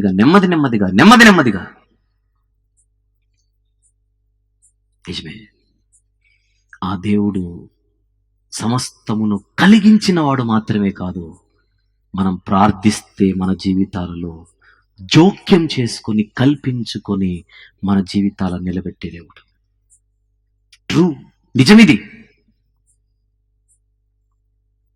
మనకు అవసరం దేవుడు మన జీవితంలో జోక్యం చేసుకోవడం అవసరం, దేవుడు మన జీవితాలలో ఉండడం అవసరం, దేవుడు మన బ్రతుకులను నడిపించడం అవసరం. అందులో ఆశీర్వాదాలు రానివ్వండి. కొన్ని సందర్భాల్లో గద్దింపులు వచ్చిన సమస్య ఏం లేదు, ఆయన గద్దింపు ఎప్పుడు మనకు దీవెనే. కొన్ని సందర్భాలలో పరీక్షిస్తుండొచ్చు, కొన్ని సందర్భాలలో మనల్ని విడిపించడానికి కూడా ఆయన సిద్ధంగా ఉన్నాడు. మనం ఆయన వైపు చూడాలి. ఇది 4వది. మొత్తం ఎన్ని కారణాలు చెబుతానన్నాను ఈ రాత్రి? 6. 5వది మాట్లాడుకుందాం. 5, ఆదియందు వాక్యం ఉండెను, బైబిల్ చెప్తోంది. వాక్యము దేవుని యొద్ద ఉండెను, వాక్యము దేవుడై ఉండెను. ఆ వాక్యము శరీరధారి అయి కృపా సత్య సంపూర్ణుడిగా మన మధ్య నివసించాడు. ఎక్కడ ఉంటుంది ఇది? యోహాను సువార్త 1వ అధ్యాయము తీద్దాం. దైవ దర్శనం మన అంశం. యోహాను సువార్త 1వ అధ్యాయం 1వ వచనం. ఆదియందు వాక్యం ఉండెను, వాక్యము దేవుని యొద్ద ఉండెను, వాక్యము దేవుడై ఉండెను. 14వ వచనం. ఆ వాక్యము శరీరధారి అయి కృపా సత్య సంపూర్ణుడిగా మన మధ్య నివసించిన. ఆగుదాం. మహిమగల దేవుడు మొదటి వచనంలో ఆయనని ఏమిగా పరిచయం చేస్తుంది వాక్యం? దేవుడు ఆయన. కానీ 2000 సంవత్సరాల క్రితం మానవుడిగా శరీరధారిగా నరుల మధ్యకొచ్చి నివసించాడట. ఇది దర్శనం కాదు, రావడం కాదు. వచ్చిన దేవుడు సుడిగాలి పర్యటన చేసి వెళ్ళిపోలే. ఉదయం వచ్చి సాయంత్రానికి హెలికాప్టర్లో వచ్చిన ఆయన 33.5 సంవత్సరాల పాటు నరుల మధ్య బతికాడు. అడుగుదాం ఆయన్ని, ఎందుకయ్యా నీవు నరుల మధ్యకు వచ్చావు, ఎందుకయ్యా నువ్వు బతికావు అని అడిగితే ఆయన అంటున్నాడు, నశించిన దానిని వెతికి రక్షించుటకే నేను ఈ లోకానికి వచ్చాను. ఆయన పేరే యేసు క్రీస్తు ప్రభు. బైబిల్ చెబుతుంది ఆయన గురించి, పాపులను రక్షించుటకు క్రీస్తు యేసు ఈ లోకమునకు వచ్చాను. ఫిలిప్పీ పత్రికలో ఆయన గురించి ఏముందో ఒక్కసారి చూద్దాం, తీద్దాం బైబిల్. ఫిలిప్పీలకు రాసిన పత్రిక 2వ అధ్యాయం. ఎంత బాగుంటుంది ఈ మాట. 6వ వచనము నుండి ఫిలిప్పీ పత్రిక 2వ అధ్యాయం 6 నుంచి నేను చదువుతాను, జాగ్రత్తగా వినండి. ఆయన దేవుని స్వరూపము కలిగిన వాడై ఉండి దేవునితో సమానముగా ఉండుట విడిచిపెట్టకూడని భాగ్యమని ఎంచుకొనలేదు గాని మనుషుల పోలికగా పుట్టి దాసుని స్వరూపము ధరించుకొని. కాసేపు ఆ స్వరూపం అనే పదాన్ని అందరూ చూడండి. పైన ఏమన్నాడు 6వ వచనంలో? ఆయన దేవుని స్వరూపము కలిగిన వాడై ఉన్నప్పటికీ 7వ వచనంలో మనుషుల పోలికగా పుట్టి దాసుని స్వరూపము ధరించుకొని. మనం ఎప్పుడు కూడా యేసు ప్రభు శిలువ దగ్గరకు వచ్చిన తర్వాత రూపమంతా కోల్పోయాడు అనుకుంటాం. శిలువ దగ్గరికి వచ్చిన తర్వాత రూపం కోల్పోవడం కాదు, అసలు రావడమే ఏ స్వరూపంలో వచ్చాడు చూడండి అక్కడ, దాసుని స్వరూపం. అంటే ఎవరైనా ఆయన్ని చూస్తే కింగురా అని అనిపించట్లా. Note this point. 33.5 సంవత్సరాల పాటు శిలువ దగ్గరికి రాకముందే ఆయన ప్రజల మధ్య తిరిగేటప్పుడు ఎవరైనా ఆయన్ని చూస్తే అబ్బ రాజురా అని అనిపించట్లా. ఏ స్వరూపంలో ఉన్నాడు ఆయన? చూడగానే సామాన్యుడిగా కనపడుతున్నాడు. ఇంకా చెప్పాలంటే సామాన్యుడి కంటే కింది స్థాయిలో కనపడుతున్నాడు. దాసుని స్వరూపము ధరించుకొని తన్ను తానే రిక్తునిగా చేసుకొనెను. అంటే రిక్తుడు అంటే అర్థం ఏంటి? అన్నిటినీ అలా పక్కన పెట్టి, అసలు రిక్తుడు అంటే కంప్లీట్ గా ఎంప్టీ, ఖాళీ. మహిమా స్వరూపి అయినటువంటి ఆయన మహిమ లేకుండా వచ్చాడు ఈ లోకానికి. 10,000 మందిలో అతి కాంక్షణీయుడని బిరుదు కలిగినటువంటి బిరుదాంకితుడు దాసుని స్వరూపము ధరించుకొని కనబడుతున్నాడు. ధవలవర్ణుడు, రత్నవర్ణుడు అనేటువంటి పేర్లు కలిగినటువంటి ఆయన మట్టి దేహములో కనబడినప్పుడు, శరీరధారిగా కనబడినప్పుడు ఆయనలో స్వరూపము లేదు, సొగసు లేదు. అంటే ఎవరైనా చూడగానే ఆయన్ని ఏమున్నాడరా అని అనిపించట్లా. కామన్ గా కనపడుతున్నాడు, జనరల్ గా కనపడుతున్నాడు. ఈరోజు ప్రపంచంలో ఉండే సేవకులందరికీ ఇది ఒక పెద్ద పాఠం. డిగ్నిఫైడ్ గా ఉంటే తప్పు లేదు, డీసెంట్ గా మర్యాదగా కనబడితే తప్పు లేదు, కానీ ఈ రాత్రితో సభలు అయిపోతాయి, రేపు రాత్రికి సభలు ఉండవు. ముగింపు రోజు ముగింపు మాటలు చాలా విలువైనవి. అసలు మీరు పరలోకాన్ని విడిచిపెట్టి దిగి రావడానికి కారణం ఏంటి ప్రభు అని అడిగితే వారు ప్రార్థించారు, మొరపెట్టారు. శ్రమలలో మొరపెడితే మీరు వింటారా ప్రభువా? వినే వచ్చానంటున్నాడు. ఇశ్రాయేలీలు తర్వాత ఎలా బతికారో పక్కన పెడితే ఈ సందర్భంలో మాత్రం శ్రమలలో వారు ఎవరి వైపు చూశారు? దేవుని వైపు చూశారు. వారికేనా శ్రమలు? మనకు లేవు? మనకు కూడా శ్రమలు ఉంటాయి, ఏవో ఇబ్బందులు ఉంటాయి, ఏవో ఇరుకులు ఉంటాయి, ఏవో కష్టాలు ఉంటాయి. విషయం ఏంటంటే వాటి గురించి అందరితో పంచుకుంటాం, ఒక్క దేవునితో తప్ప. ఎవరికి ఫోన్ చేద్దామా, ఎవరితో మాట్లాడదామా, ఎవరితో పంచుకుందామా అన్న ఆలోచనలు మనకు వస్తాయి. కొన్ని సందర్భాల్లో ఎట్లుంటుందంటే, మన కష్టాలను బట్టి ఎవరితోనైనా కాసేపు మాట్లాడితే ఊరట కలుగుతుందని మనం మొదటిసారి కాల్ చేసినప్పుడు వాళ్ళు ఎత్తుతారు, మాట్లాడతారు. రెండోసారి చేస్తే మళ్ళీ అదే స్టోరీ అనుకోండి, ఇంకొకసారి బాగానే వింటారు. మూడోసారి వింటూ ఉంటారు కానీ వినరు. నాలుగోసారి ఫోన్ చేస్తే అప్పుడప్పుడు నుంచి ఒక వాయిస్ వస్తుంది, మీరు డైల్ చేసిన నంబర్ మీ అప్పులు తీరేంత వరకు కనబడదు. ఇంకా ఫోన్లు ఎత్తారు. మనలను బట్టి ఎదుటి వారికి విసుగు కలుగుతూ ఉంటుంది. కానీ దేవుడు విసుక్కునేవాడు కాదు, వినే దేవుడు. ఎవరు మన దేవుడు? వినే దేవుడు. ఇర్మియా గ్రంథం చూద్దాం, 15వ అధ్యాయం. ఇర్మియా గ్రంథము 15వ అధ్యాయం, వచనము కూడా 15. చూద్దాం ఒకసారి. 15వ వచనం, యెహోవా నా శ్రమ నీకునా నీకేనా, నీకే తెలిసి ఉన్నది, నన్ను జ్ఞాపకము చేసుకునుము. నెక్స్ట్ మాట, నన్ను దర్శించు ప్రభువా అడుగుతున్నాడు భక్తుడు. నా శ్రమ నీకే. నిజమే, ఆనాడు ఐగుప్తుల్లో ఉన్నటువంటి ఇశ్రాయేలు ప్రజలకున్న శ్రమలు వేరు. ఇక్కడ ఇర్మియా గ్రంథంలో 15వ అధ్యాయంలో ఇర్మియా గారు చెబుతున్నటువంటి ఇర్మియా గారికి ఉన్నటువంటి శ్రమ వేరు. శ్రమలు ఎన్ని రకాలైన ఉండొచ్చు, దేవుడు మాత్రం ఒక్కడే. ఈరోజు మీకు నాకు తెలుసో తెలియకో ఏవో ఇబ్బందులు ఉంటాయి, ఏవో ఇరుకులు ఉంటాయి, ఏవో కష్టాలు ఉంటాయి. నిజంగా మనం తప్పే చేసి ఉండొచ్చు, లేదా అప్పే చేసి ఉండొచ్చు. అది అప్పైనా తప్పైనా నిజంగా యథార్థమైన మనసుతో దేవుని దగ్గరకు వచ్చి, ప్రభువా బుద్ధి లేక నేను తప్పు చేశాను ప్రభువా, ఈరోజు శ్రమల్లో ఉన్నాను, దయచేసి ఒక్కసారి నన్ను ఆదుకోవా, నన్ను గట్టెక్కించవా, నన్ను పైకి తీసుకుని రావా. సంసోను గారు అడిగారా లేదా? అడిగారు. ఏంటో మనకు దేవుని మీద నమ్మకం ఉండదు. నమ్ముతామంటే దేవుణ్ణి, కానీ దేవుని మీద ఆధారపడి బతకం.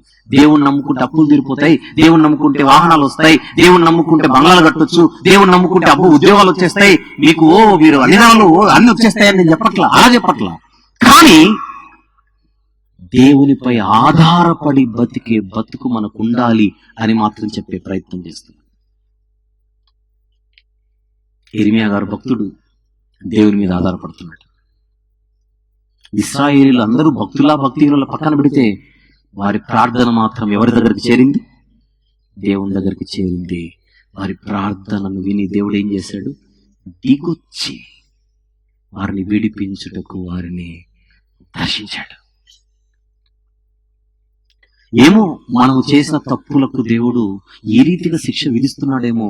మనం కళ్ళు తెరుచుకొని దేవుని దగ్గరకు వచ్చి, దేవా ఒకవేళ నేను చేసిన తప్పులను బట్టి నన్ను ఈ రీతికి గద్దించావేమో, ఇది నీ గద్దింపు అయితే నీకు స్తోత్రం నాయన, ఈ పాఠం నాకు చాలు ప్రభువా, నన్ను గట్టెక్కించవా. కొన్ని సందర్భాలలో గాయాలు దేవుడు చేయొచ్చు. స్వస్థపరిచినప్పుడు దేవునికి స్తోత్రం చెప్పే మనం గాయపరిచినప్పుడు కూడా ఏం చెప్పాలి? నీకు స్తోత్రం ప్రభువా, ఈ గాయము వెనుక ఏదో పాఠం ఉంది, ఆ పాఠాన్ని బట్టి నీకు స్తోత్రం. నా జీవితంలో ఈ తప్పును మళ్ళీ నేను చేయకుండా నాకు ఒక్కసారి బతికివ్వు, గట్టెక్కించు, నిలబెట్టు, స్థిరపరచు. నిన్ను ఆనుకొని ఇంకా బలంగా నేను ముందుకెళ్తాను. ఎందుకు ఈ తీర్మానం మనం తీసుకోకూడదు? ఒక్కసారి ఆలోచించండి. బైబిల్ గ్రంథంలో దేవుడు ఒకసారి ఆశీర్వదించడానికి కనబడుతున్నాడు, కొన్ని సందర్భాలలో శిక్షించడానికి లేదా గద్దించడానికి కనబడుతున్నాడు, మరికొన్ని సందర్భాలలో పరీక్షించడానికి కనబడుతున్నాడు, మరికొన్ని సందర్భాలలో విడిపించడానికి కూడా కనబడుతున్నాడు. కొన్ని సందర్భాలలో నమ్మొద్దు, నమ్మాలా లేదా? 1991లో వచ్చారు విజయ్ పాస్టర్ గారి ప్రాంతానికి. సైకిల్ మీద ఎక్కి ఊరూర సువార్త పరిచర్య చేసేవాడు. అంతకుముందు కూడా సేవా జీవితంలో ఎంతో దీనమైనటువంటి పరిస్థితి. ఆయన చెబితే నేను విన్నది, తెలుసుకున్నది, మీలో చాలా మందికి తెలిసినది. దేవుని పరిచర్యలో అంట్లు తోమే దగ్గర నుంచి, టాయిలెట్లు కడిగే దగ్గర నుంచి ఆయన పరిచర్య జీవితం తను వెనుకుంది. దేవుని ఆనుకుని అలాగనే కొనసాగడం వల్ల నేను అనుకుంటాను, తనైతే నాకు చెప్పలేదు కానీ కొన్ని సందర్భాలలో ఆ రోజుల్లో కుటుంబము గడవడానికి కూడా ఇబ్బందులు ఎదుర్కొనే ఉండొచ్చు మీలో కూడా చాలా మంది. గ్రౌండ్ లెవెల్ నుంచి జీవితం ఒక్కొక్క మెట్టు ఎక్కుచూ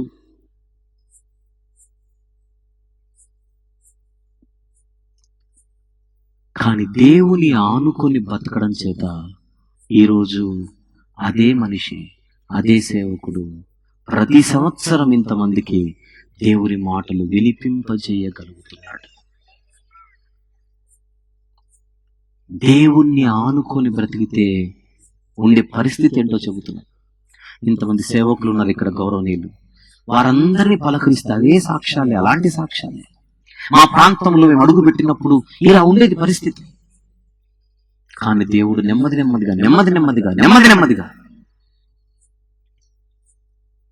నిజమే, ఆ దేవుడు సమస్తమును కలిగించిన వాడు మాత్రమే కాదు, మనం ప్రార్థిస్తే మన జీవితాలలో జోక్యం చేసుకుని కల్పించుకొని మన జీవితాలను నిలబెట్టే దేవుడు. ట్రూ, నిజమిది. మనకు అవసరం దేవుడు మన జీవితంలో జోక్యం చేసుకోవడం అవసరం, దేవుడు మన జీవితాలలో ఉండడం అవసరం, దేవుడు మన బ్రతుకులను నడిపించడం అవసరం. అందులో ఆశీర్వాదాలు రానివ్వండి. కొన్ని సందర్భాల్లో గద్దింపులు వచ్చిన సమస్య లేదు, ఆయన గద్దింపు ఎప్పుడు మనకు దీవెనే. కొన్ని సందర్భాలలో పరీక్షిస్తుండొచ్చు, కొన్ని సందర్భాలలో మనల్ని విడిపించడానికి కూడా ఆయన సిద్ధంగా ఉన్నాడు. మనం ఆయన వైపు చూడాలి. ఇది 4వది. మొత్తం ఎన్ని కారణాలు చెప్తానన్నాను ఈ రాత్రి? 6. 5వది మాట్లాడుకుందాం. 5, ఆదియందు వాక్యం ఉండేను, బైబిల్ చెప్తోంది. వాక్యము దేవుని యొద్ద ఉండేను, వాక్యము దేవుడై ఉండెను. ఆ వాక్యము శరీరధారి అయి కృపా సత్య సంపూర్ణుడిగా మన మధ్య నివసించాడు. ఎక్కడ ఉంటుంది ఇది? యోహాను సువార్త 1వ అధ్యాయము తీద్దాం. దైవ దర్శనం మన అంశం. యోహాను సువార్త 1వ అధ్యాయం 1వ వచనం. ఆదియందు వాక్యం ఉండెను, వాక్యము దేవుని యొద్ద ఉండెను, వాక్యము దేవుడై ఉండెను. 14వ వచనం. ఆ వాక్యము శరీరధారి అయి కృపా సత్య సంపూర్ణుడిగా మన మధ్య నివసించిన. ఆగుదాం. మహిమగల దేవుడు 1వ వచనంలో ఆయనను ఏమిగా పరిచయం చేస్తుంది వాక్యం? దేవుడు ఆయన. కానీ 2000 సంవత్సరాల క్రితం మానవుడిగా శరీరధారిగా నరుల మధ్యకొచ్చి నివసించాడట. ఇది దర్శనం కాదు, రావడం కాదు. వచ్చిన దేవుడు సుడిగాలి పర్యటన చేసి వెళ్ళిపోలే. ఉదయం వచ్చి సాయంత్రానికి హెలికాప్టర్లో వచ్చిన ఆయన 33.5 సంవత్సరాల పాటు నరుల మధ్య బతికాడు. అడుగుదాం ఆయన్ని, ఎందుకయ్యా నీవు నరుల మధ్యకు వచ్చావు, ఎందుకయ్యా నువ్వు బతికావు అని అడిగితే ఆయన అంటున్నాడు, నశించిన దానిని వెతికి రక్షించుటకే నేను ఈ లోకానికి వచ్చాను.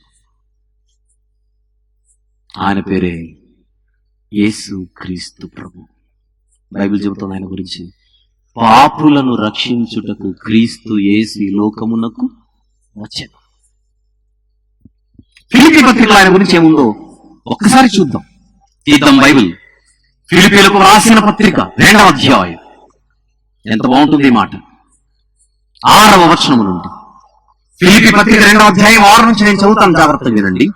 ఆయన దేవుని స్వరూపము కలిగిన వాడై ఉండి దేవునితో సమానముగా ఉండుట విడిచిపెట్టకూడని భాగ్యమని ఎంచుకొనలేదు, గాని మనుషుల పోలికగా పుట్టి దాసుని స్వరూపము ధరించుకొని. కాసేపు ఆ స్వరూపం అనే పదాన్ని అందరూ చూడండి.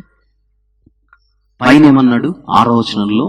ఆయన దేవుని స్వరూపము కలిగిన వాడై ఉన్నప్పటికీ 7వ వచనంలో మనుషుల పోలికగా పుట్టి దాసుని స్వరూపము ధరించుకుని. మనం ఎప్పుడు కూడా యేసు ప్రభు శిలువ దగ్గరికి వచ్చిన తర్వాత రూపమంతా కోల్పోయాడు అనుకుంటాం. శిలువ దగ్గరికి వచ్చిన తర్వాత రూపం కోల్పోవడం కాదు, అసలు రావడమే ఏ స్వరూపంలో వచ్చాడు చూడండి అక్కడ, దాసుని స్వరూపం. అంటే ఎవరైనా ఆయన్ని చూస్తే కింగురా అని అనిపించట్లా. Note this point. 33 సంవత్సరాల పాటు శిలువ దగ్గరికి రాకముందే ఆయన ప్రజల మధ్య తిరిగేటప్పుడు ఎవరైనా ఆయన్ని చూస్తే అబ్బ రాజురా అని అనిపించట్లా. ఏ స్వరూపంలో ఉన్నాడు ఆయన? చూడగానే సామాన్యుడిగా కనపడుతున్నాడు. ఇంకా చెప్పాలంటే సామాన్యుడి కంటే కింది స్థాయిలో కనపడుతున్నాడు. దాసుని స్వరూపం ధరించుకొని తన్ను తానే రిక్తునిగా చేసుకొనెను. అంటే రిక్తుడు అంటే అర్థం ఏంటి? అన్నిటినీ అలా పక్కన పెట్టి, అసలు రిక్తుడు అంటే కంప్లీట్ గా ఎంప్టీ, ఖాళీ. మహిమా స్వరూపి అయినటువంటి ఆయన మహిమ లేకుండా వచ్చాడు ఈ లోకానికి. 10,000 మందిలో అతి కాంక్షణీయుడని బిరుదు కలిగినటువంటి బిరుదాంకితుడు దాసుని స్వరూపము ధరించుకొని కనబడుతున్నాడు. ధవల వర్ణుడు, రక్త వర్ణుడు అనేటువంటి పేర్లు కలిగినటువంటి ఆయన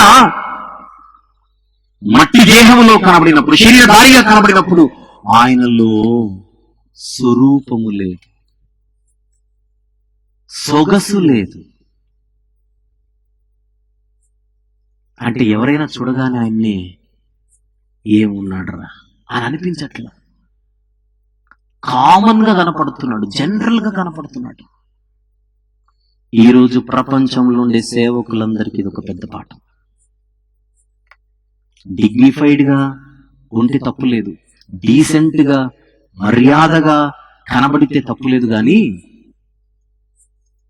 సేవకులన్నవారు తమ బాహ్య స్వరూపానికి ఎవరిని ఆకర్షించుకోకూడదు. ఇది ప్రభు నేర్పుచున్న పాఠం. అలాగే జనాలు కూడా సేవకుల మాటలకు తప్ప సేవకులకు ఆకర్షితులు కాకూడదు. అర్థమైందంటారా? ముఖ్యాంశాలు మరోసారి. ఈరోజు ప్రపంచంలో దేవుణ్ణి అడ్డు పెట్టుకొని జనాలను తమకు ఆకర్షించుకునే ప్రయత్నాలు జరుగుతున్నాయా లేదా మీరు ఒక్కసారి ఆలోచించండి. నా చెవితో నేను విన్నాను, ఒక సేవకుడు నాతోనే చెప్పాడు. ఏమన్నా చెప్పనా, మనము సేవకులు కాదు నాయన, సెలబ్రిటీలు అన్నాడు నాతోనే. మళ్ళీ మనం ఎవరం కాదు, సేవకులం కాదు, మనం సెలబ్రిటీలం.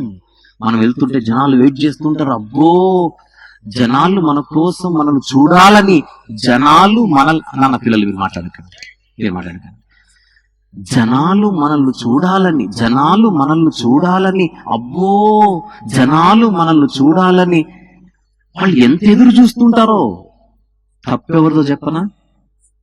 ఫస్ట్ జనాలది. ఎందుకు? సేవకులను చూడ్డానిక మీటింగ్లకు రావాల్సింది? వాక్యం వినడానిక? చెప్పండి. వాక్యం వినాలి. సభలలో జనులు వాక్యానికి ఆకర్షితులు కావాలి, వ్యక్తికి కాదు, వ్యక్తులకు కాదు. ఈ సాంప్రదాయం ఎంత త్వరగా క్రైస్తవ్యంలోనికి వస్తే అంత మంచిది. సినిమా హీరోలకు సేవకులకు ఏమాత్రం తేడా లేకపోతే ఎందుకు ఆ బతుకు? సెలబ్రిటీలము మనము. మన కోసం జనాలు ఎగిరిగిరి పడాలా, ఎగిసెగిసి పడాలా? శరీరధారిగా ఈ లోకానికి వచ్చిన యేసు ప్రభు చెంప చెళ్ళు మనిపించేలా ఈ భూమి మీద బతికెళ్ళిపోయాడు. ఏమి లేక స్వరూపమైనను సొగసైనను ధరించలేదు. అది ఇక్కడ మనం అనుకుంటాం, యేసు ప్రభు ఎంత అందంగా ఉండి ఉంటాడో కదా, యేసు ప్రభు ఎంత హ్యాండ్సమ్ ఉండి ఉంటాడో కదా. నో, ఆయన అందాన్ని ధరించి అడుగు పెట్టేలా సామాన్యుడిగా కనపడ్డాడు. రిక్తునిగా. నీకు అర్థమైందో లేదో పాయింట్? యేసు ప్రభు ఆయన చూస్తే నువ్వు రాజువా అంటున్నారట చూసేటోళ్ళు. నువ్వు రాజువా? పిలాతు ఏమడిగాడు? నువ్వు రాజువా? యేసు ప్రభు నువ్వు అన్నట్టు నేను రాజునే, కాకపోతే అది ఈ లోక సంబంధమైనది కాదు.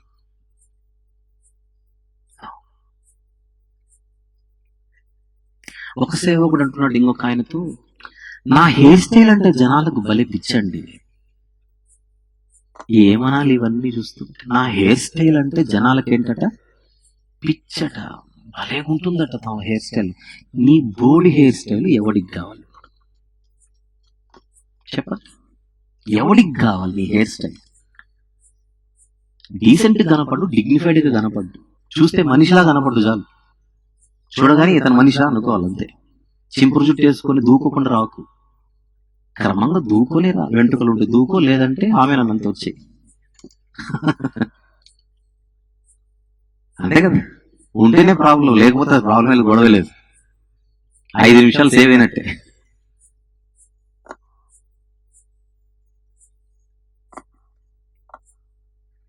తప్పు జరుగుతుందా క్రైస్తవ్యంలో? చెప్పండి, తప్పు జరుగుతోందా? ఎవరెవరి దగ్గర జరుగుతోంది? ఒకవైపు సేవకులు గాపిలోబడే వారి దగ్గర నుంచి తప్పు జరుగుతోంది, మరొక వైపు ప్రజల దగ్గర నుంచి కూడా తప్పు జరుగుతుంది. కొన్ని చోట్లకి వెళ్తే, నేను అన్ని ప్రాంతాలు తిరుగుతుంటాను కదా, వాక్యం ఇంత గట్టిగా చెబుతామా, అయిపోగానే అంటే జనరల్ గా ఫోటోలు తీసుకోవడం వేరు. ఒక బ్యాచ్ ఉంటుంది, ఇది స్పెషల్ ఫోటో బ్యాచ్.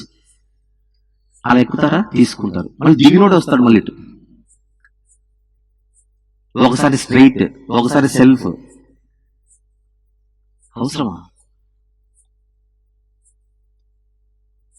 ఈ ట్రెండ్ ఈ సెల్ ఫోన్లు వచ్చిన తర్వాత ఎక్కువైంది.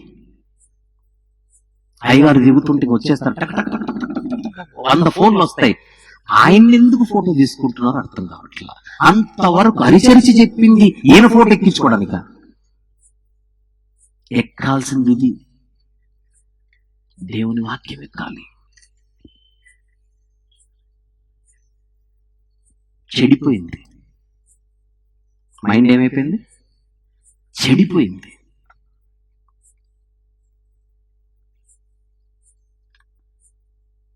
యేసు ప్రభు వాక్యం చెబుతుంటే ఎక్కట్లా. ఆయన చూడ్డానికి అంతే బాగలేడు, ఈయన రాజు ఎట్లవుతాడు? అది లెక్కలు.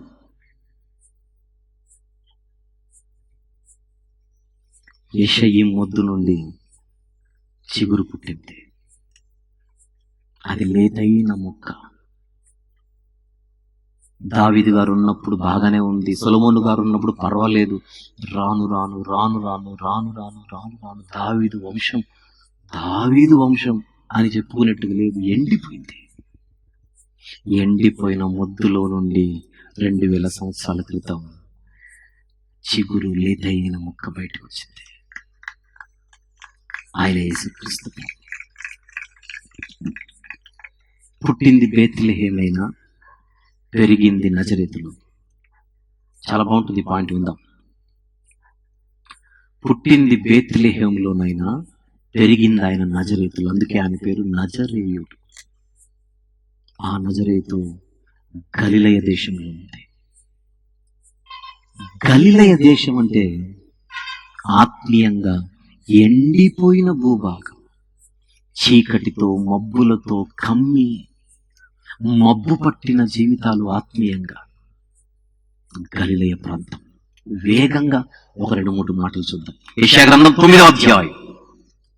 యెషయా గ్రంథము 9వ అధ్యాయం మొదటి నుంచి నేను చదువుతాను. మొదటి నుంచి.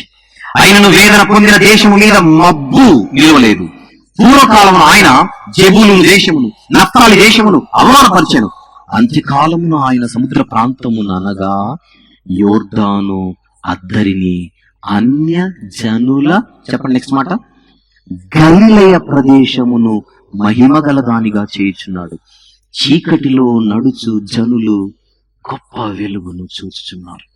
గలిలయ ప్రాంతమంతా చీకటితో నిండిపోయింది ఆత్మీయంగా. గలిలయ ప్రాంతం అంతా మబ్బులతో కమ్మేసింది ఆత్మీయంగా. అంటే ఇది ఎండిపోయిన భూమి.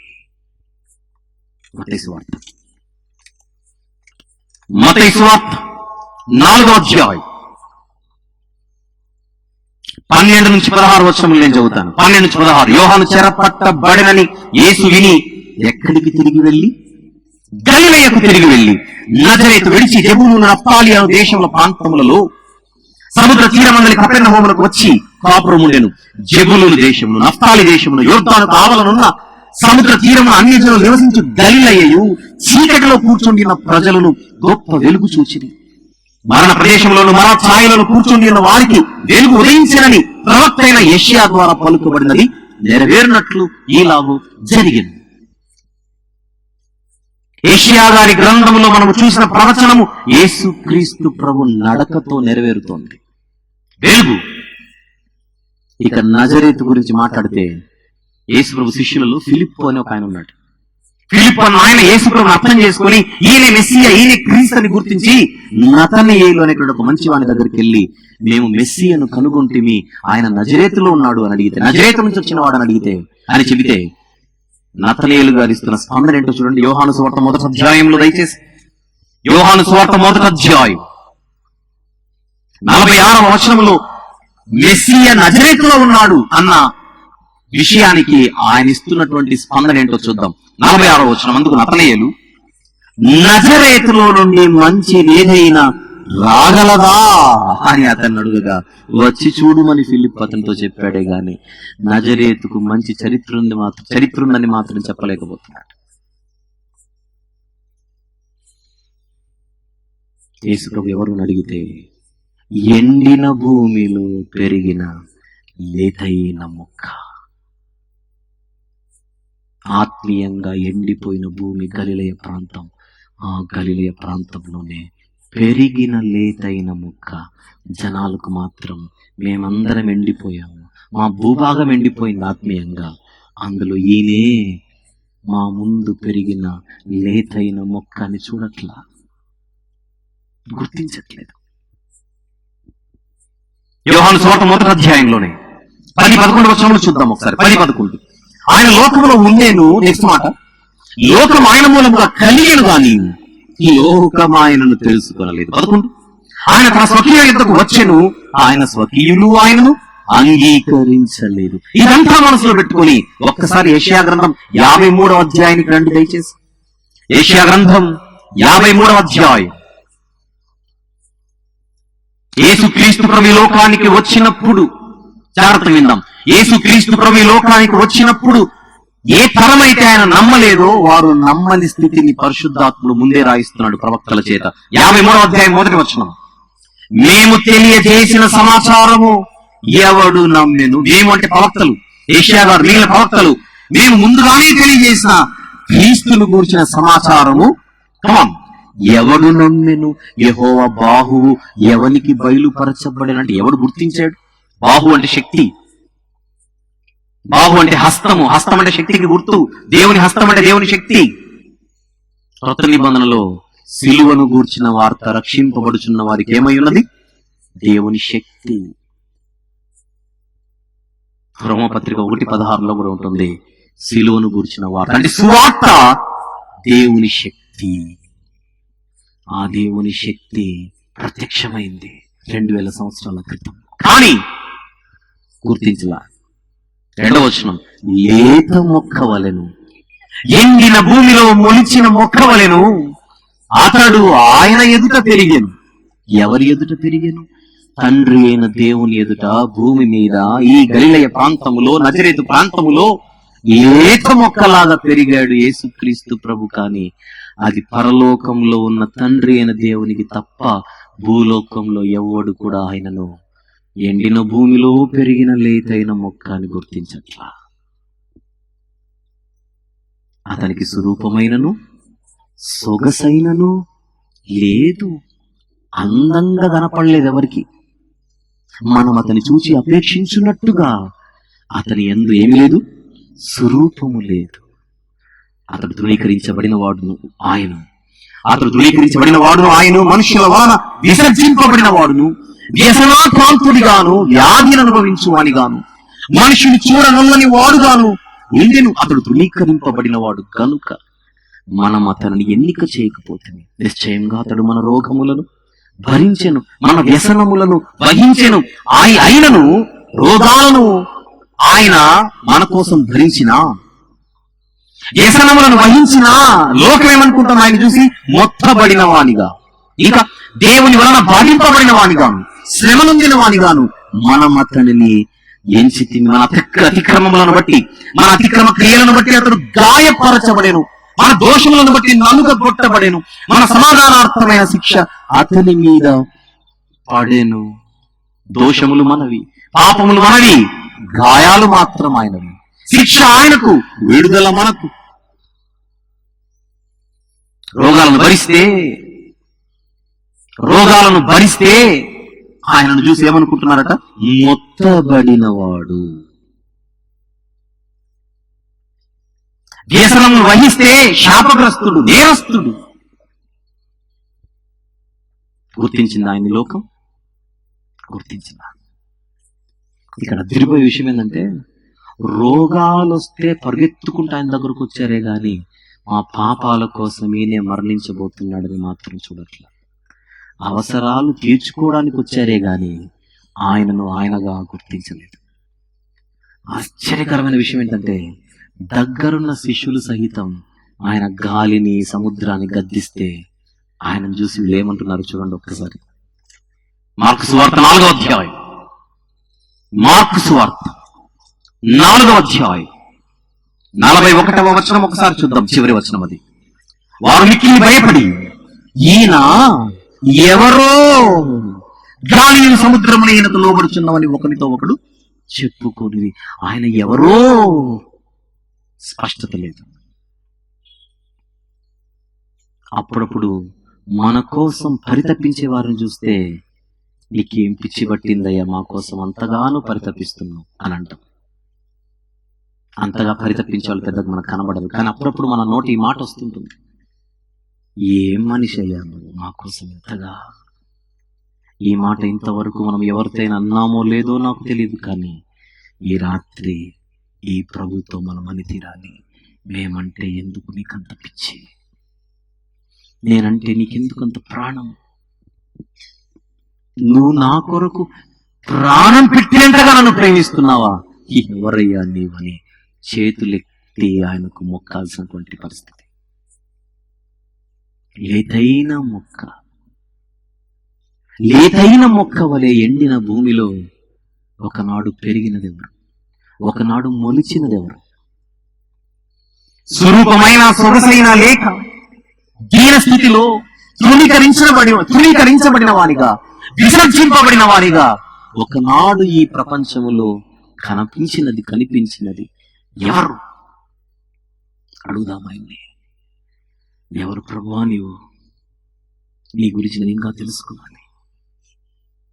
ఎవరు ప్రభువా నీవు? నీ గురించి నేను ఇంకా తెలుసుకోవాలి. మా రోగములను భరించిన వాడవు నీవు, వ్యసనములను వహించిన వాడవు, సహించిన వాడవు నీవు. అయినా నిన్ను మొత్తబడిన వారిగా ఈ ప్రపంచం చూసింది, శాపగ్రస్తునిగా ఈ ప్రపంచం చూసింది, దేవుని చేత మొత్తబడి నేరస్తునిగా ఆయన నీ ప్రపంచం చూసింది. అదా నువ్వు నేరస్తుడివా, శాపగ్రస్తుడివా, మొత్తబడిన వానివా, మా పాపాలు మోసినవాడివా? పాపాలు మావి, దోషాలు మావి, గాయాలు నీకా, శిక్షేమో నీకు, విడుదల నాకా. నేను అనుకుంటున్నాను పరీక్షల్లో మార్కుల కోసం నీ అవసరత నాకు ఉంటుంది అనుకుంటున్నాను. మన పిల్లలు అలానే అంటారు మార్చిలో. యేసు ప్రభుని నమ్ముకుంటే ఏమొస్తుంది రా అని మన పిల్లల్ని అడిగితే 10వ తరగతిలో మార్కులు వస్తాయి. ఉద్యోగం లేని వాడికి ఉద్యోగం వస్తుంది. అవసరాల కోసం మాత్రమే యేసయ్యను వాడుకునేటువంటి పరిస్థితి ఉన్నటువంటి క్రైస్తవ సమాజంలో ఆయన ఎవరో ఎంతవరకు ఉంది రోజు స్పష్టత. ఇదే క్రైస్తవ సమాజంలో ఒకడు అంటాడు యేసు ప్రభు దేవుడు కాదని, ఇంకొకడు అంటాడు క్రీస్తు ప్రభు క్రీస్తే లేడని. అర్థమయ్యారా? ఆ రోజుల్లోనే అన్నారట, మనుష్య కుమారుడు ఎవడని జనులు చెప్పుకొనుచున్నారంటే కొందరు ఇర్మియా అనియు, కొందరు ఏలియా అనియు, కొందరు బాప్తిస్మిచ్చి యోహాను అనియు, మరి కొందరు ఏదో ప్రవక్త అనుకుంటున్నారంతే. లేదా మత్తయి సువార్త 16వ అధ్యాయం ఇది. అవసరాలకు మాత్రమే ప్రభు దగ్గరకు వచ్చిన ఈ సమాజం ఆయన ఎవరో అని ప్రశ్నించి ఆయనను తెలుసుకునే ప్రయత్నం చేయాలి. ఈ రాత్రి మనం చేద్దాం. ఎవరైనా ఎందుకు దర్శించాడు చెప్పనా? ప్రపంచ మానవ చరిత్రను మలుపు తిప్పడానికి దర్శించాడు. 5వ కారణం ఇది. దేవుని దర్శనానికి 5వ కారణం. మొత్తం 6 చెబుతానన్నాను. మొదటిది ఆశీర్వదించడానికి దేవుని దర్శనం, 2 శిక్షించడానికి దేవుని దర్శనం, 3 పరీక్షించడానికి దేవుని దర్శనం, 4 విడిపించడానికి దేవుని దర్శనం, 5 ప్రపంచ చరిత్రను మార్చడానికే ఈ లోకానికి దక్కిన దైవ దర్శనం 2000 సంవత్సరాల క్రితం సిలువపై. ఈ సభలు ఎందుకు జరుగుతున్నాయి చెప్పనా? సిలువ వేయబడిన క్రీస్తు గురించి మాట్లాడటానికి. నా టార్గెట్ అది. సిలువ మీద యేసయ్య ఎవరు అని అడిగితే ప్రపంచ చరిత్రను మార్చడానికి ప్రపంచానికి ఆయన కనుపరిచిన దైవ దర్శనం అది. చిట్ట చివరిదైన 6వ కారణాన్ని నేను మాట్లాడే ముందుగా, ఇప్పటి వరకు నేను చెప్పిన ఈ మాటలన్నిటినీ మనసులో పెట్టుకొని ఆయన బలియాగమును అద్భుతంగా చూపించి ఆలోచింపజేసి ఒక పాటను స్క్రీన్ మీద చూద్దాం. ఇక్కడ స్క్రీన్ ఉంది చూడండి, ప్లే చేస్తారు. లైట్లు ఆఫ్ చేయండి ఒక్కసారి దయచేసి.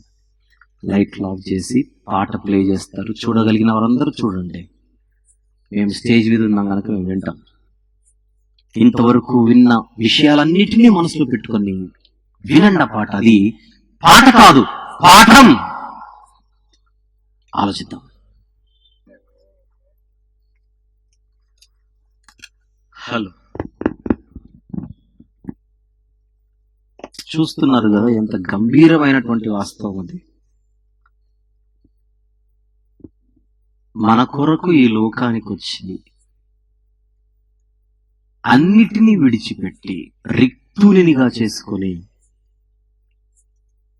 ఈ లోకంలో ఆయన మన చరిత్రను మార్చడానికి ప్రపంచానికి ఇది ఆయనిచ్చిన దర్శనం, సిలువ దర్శనం.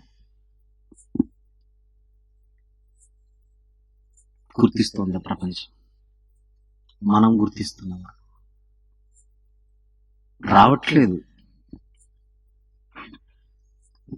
కొంతమంది తెలియక ఎవరో చంపితే చచ్చిపోయాడా ఆయన దేవుడా అంటారు. తెలియక. చంపితే సావడానికి కాదు ఆయన వచ్చింది, ప్రాణం పెట్టడానికి వచ్చాడు. ఆయన పుట్టిందే ప్రాణం పెట్టడానికి, సిలువ ఎక్కడానికి, బలి అవ్వడానికి. సిలువలో ఆయన చిందించిన రుధిర ధారలోనే ఏ పాపికైనా క్షమాపణ దొరుకుతుంది.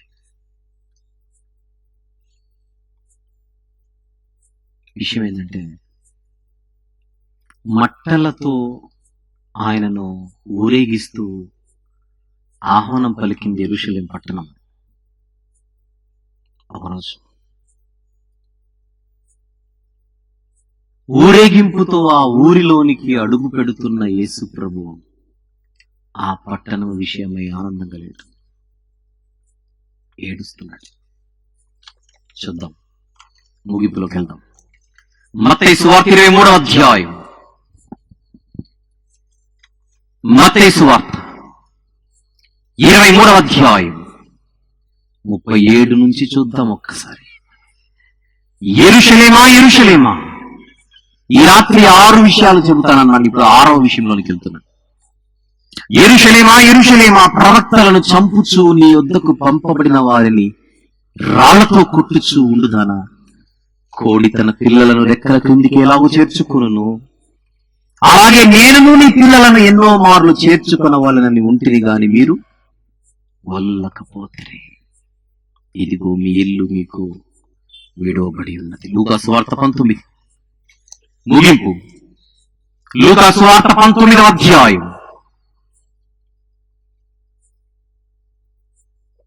35 నుంచి.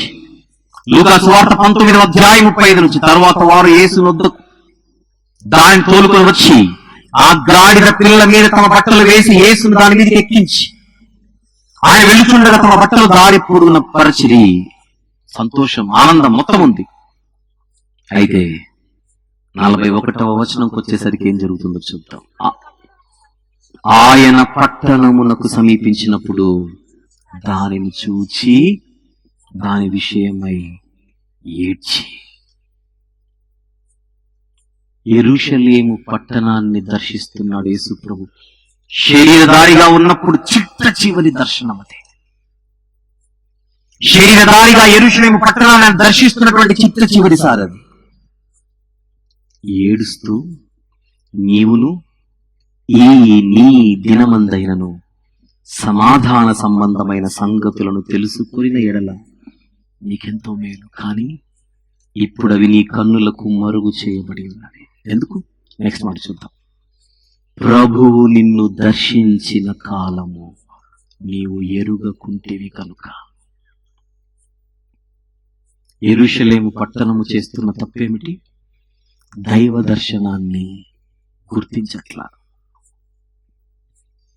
ప్రభువు నిన్ను దర్శించిన కాలము నువ్వు ఎరుగకుంటేవి కనుక నీ శత్రువుల్ని చుట్టూ గట్టు కట్టి ముట్టడి వేసి అన్ని ప్రక్కలను నిన్ను అరికట్టి నీలోనున్న నీ పిల్లలతో కూడా నిన్ను నేల కలిపి నీలో రాతి మీద రాయి నిలిచి ఉండనీయని దినములు వచ్చునని చెప్పాడు. ఎందుకంత శాపం? ప్రభువు తనను దర్శించిన కాలం ఆ పట్టణము ఎరుగలేదు. 33.5 సంవత్సరములు పరిచర్య జీవితం, 3.5 సంవత్సరాలు. 3.5 సంవత్సరాల పాటు వారి మధ్యనే ఎన్నో మార్లు తిరుగుచున్నా ఆయన దర్శనాన్ని గుర్తించి ఆయన పిలుపుకు ఆ పట్టణము స్పందించలేదు. ప్రయాసపడి భారం మోయిచున్న సమస్త జనులారా నా యొద్దకు రండి అని పిలిస్తే ఆనాటి ప్రజలు స్పందించలేదు. స్పందించని ప్రజలతో చెబుతున్నాడు, ప్రభువు మిమ్మును దర్శించిన కాలము మీరు ఎరుగలేదు కనుక భవిష్యత్తులో మీకు శిక్ష తప్పదు. ప్రియ సోదరుడా, సోదరి, మన జీవితంలో కూడా తన పిలుపుకు మనము స్పందించాలని ఎన్నో మార్లు ఆయన మనల్ని దర్శిస్తూనే ఉన్నాడు. ఆయన పిలుపే ఆయన దర్శనం. తెస్సలోనిక 2వ పత్రిక 2వ అధ్యాయంలో ఉంటుంది ఆయన పిలుపు ఏ రీతి ఉంటుందో. తెస్సలోనిక 2వ పత్రిక 2వ అధ్యాయము 14వ వచనం. మీరిలాగున రక్షింపబడి మన ప్రభు అయిన యేసుక్రీస్తు యొక్క మహిమను పొందవలెనని ఆయన మా సువార్త వలన మిమ్మును పిలిచాను. ఎలా పిలుస్తున్నాడు? సువార్త వలన పిలుపు. ఇది దైవ పిలుపు. మన ప్రాంతాలలో ఎన్ని మార్లు సువార్త కూడికలు జరిగి ఉంటాయి. ఆ సువార్త కూడికలలో ఎన్ని మార్లు దేవుడు తన దాసుల ద్వారా మనల్ని పిలిచి ఉంటాడు. అది దైవ దర్శనం కాదా?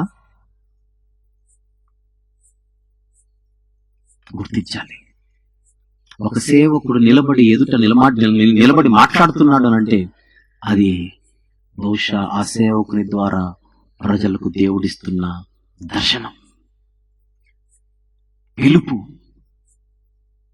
దేవుని పేరు చెప్పుకొని సొంత మహిమ కోసం తిరిగే సేవకుల గురించి మాట్లాడట్లా. ఆత్మల భారముతో మాట్లాడే ప్రతి సేవకుడు కూడా దేవుడు ఆ సేవకుని ద్వారా ఇస్తున్న దర్శనం, పిలుపు. కోడి తన రెక్కల క్రిందకి ఎలాగో చేర్చుకున్నో తన పిల్లలను మనల్ని కూడా దేవుడు చేర్చుకోవాలని ఇష్టపడుతూ ఉంటాడు. రండి అని మనమే స్పందించకుండా బతుకుతూ ఉంటాం. ఈరోజు మీటింగ్లు జరుగుతున్నాయని కొంతమందికి తెలిసి ఉండకపోవచ్చు. నిన్నటి వరకు ఈ రోజే ఎవరో మీకు చెప్పిండొచ్చు, వేమవరపాడులో మీటింగ్ జరుగుతున్నాయి నిన్నటి నుంచి మొన్నటి నుంచి, ఈ రోజే చివరి రోజు, నువ్వు తప్పకుండా రాని ఎవరో ఆహ్వానించిండొచ్చు మిమ్మల్ని. ఒకవేళ అది నిజమైతే, ఎవరైతే మీకు ఫోన్ చేసి, ఎవరైతే మీతో మాట్లాడి, ఎవరైతే మిమ్మల్ని ఆహ్వానించారో ఆ వ్యక్తి ద్వారా ఈరోజు మీకు దొరికింది ఏందనుకుంటున్నారు? దేవుని దర్శనం, పిలుపు. 6వ కారణం దైవ దర్శనానికి మన స్పందన కోసం, మన స్పందన కోరుతూ దైవ దర్శనం. ఇదిగో తలుపు నొద్ద నిలుచుండి నేను తట్టుచున్నాను. దర్శనం. హృదయము తెరిస్తే, ద్వారము తెరిస్తే లోపలికొచ్చి మన హృదయ సింహాసనముపై ఆసీనుడవ్వడానికి ఆయన సిద్ధం ఉన్నాడు. కానీ మనమే స్పందించట్లా. బహుశా ఈరోజు రాత్రి వాక్యం వినుచుండగా మీలో కొంతమంది ఇంకా మారు మనసు పొంది పాపక్షమాపణ కొరకు ప్రభు దగ్గరికి ఇంకా రాలేదేమో. అతిక్రమములను దాచిపెట్టక వాటిని ఒప్పుకొని విడిచిపెడితే కనికరము పొందుతావని బైబిల్ చెబుతుంది. ఇంకా పాపపు ఒప్పుకోలు ప్రార్థన చేయడానికి ఎంతో కాలంగా దేవుడు ఎదురు చూస్తున్నా స్పందించట్లేదు. పాపాలు ఆయన దగ్గరకు వచ్చి ఒప్పుకోవడానికి ఇంకా మనసు కదలడం లేదేమో. ఇంకెప్పుడు అని అడుగుతున్నాను. దీనికి కూడా ముహూర్తం కావాలా? దీనికి కూడా తేదీలు కావాలా? బైబిల్ చెబుతుంది, నేడే రక్షణ దినము, ఇది మిక్కిలి అనుకూలమైన సమయం. ఇంత గొప్ప రక్షణను నిర్లక్ష్యము చేసిన ఎడల ఎలాగో తప్పించుకుంటాం. రేపేమి సంభవించునో నీకు తెలియదు. ఇంతలో కనబడి అంతలో మాయమైపోవు ఆవిరి వంటి జీవితాలు. ఎవరైనా చనిపోతే క్రైస్తవులు సహజంగా అడిగే ప్రశ్న ఏంటో చెప్పనా? ఆయన మారు మనసు పొంది చనిపోయాడా అని అడుగుతారు. రక్షణ పొంది చనిపోయాడా అని అడుగుతారు. బాప్తిస్మం తీసుకొని చనిపోయాడా అని అడుగుతారు. ఎందుకో చెప్పనా? అది జరగకపోయింటే ఇప్పుడు ఆయన పరిస్థితి ఏంటి అనే భయం. లేదండి, ఆయన మంచి విశ్వాసం, బాప్తిస్మం తీసుకున్నాడు, మారు మనసు పొందాడు, చక్కగా సంఘ సహవాసంలో ఉండేవాడు అంటే ఇంకా అయితే భయం లేదు. ఆయన లేడనే ఒకే బాధ తప్పితే భక్తుల గుంపులో హర్షిస్తున్నాడని ఆనందం అనుకుంటుంది. క్రైస్తవుడు, నిజ క్రైస్తవుడు చావుకెప్పుడూ భయపడడు. చావు వస్తే లాభం అనుకుంటాడు. ఎందుకంటే ఆ వ్యక్తి బ్రతికేది క్రీస్తు కోసం కనుక. క్రీస్తులోనే జీవం ఉంది, ఆయనలోనే శాశ్వతమైనటువంటి భవిష్యత్తు ఉంది. ఈ 3 రోజుల సభలకు హాజరైనటువంటి మీలో ఎవరైనా ఇంకా ప్రభు దగ్గరికి రాకపోయింటే, భయపడుతూ ఉంటే, ఆయన దగ్గరకు వచ్చి మనము బాప్తిస్మం పొంది క్రైస్తవ జీవితాన్ని ప్రారంభిస్తే చాలా కష్టమేమో అని భయపడకండి. ఆయన ఆజ్ఞలు భారమైనవి కావు, ఆయన కాడి సులువైనది అని ఉంది. ఎవరో తెలియక భయపెట్టింటారు. అమ్మో, దేవుని దగ్గరకు వస్తే ఇలా బతకాలి, అలా బతకాలి, అలా బతకాలి. హ్యాపీగా బతకవచ్చు, పరిశుద్ధంగా బతకవచ్చు, ఆనందంగా బతకవచ్చు. తెలియక అలా చెబుతుంటారు కొంతమంది.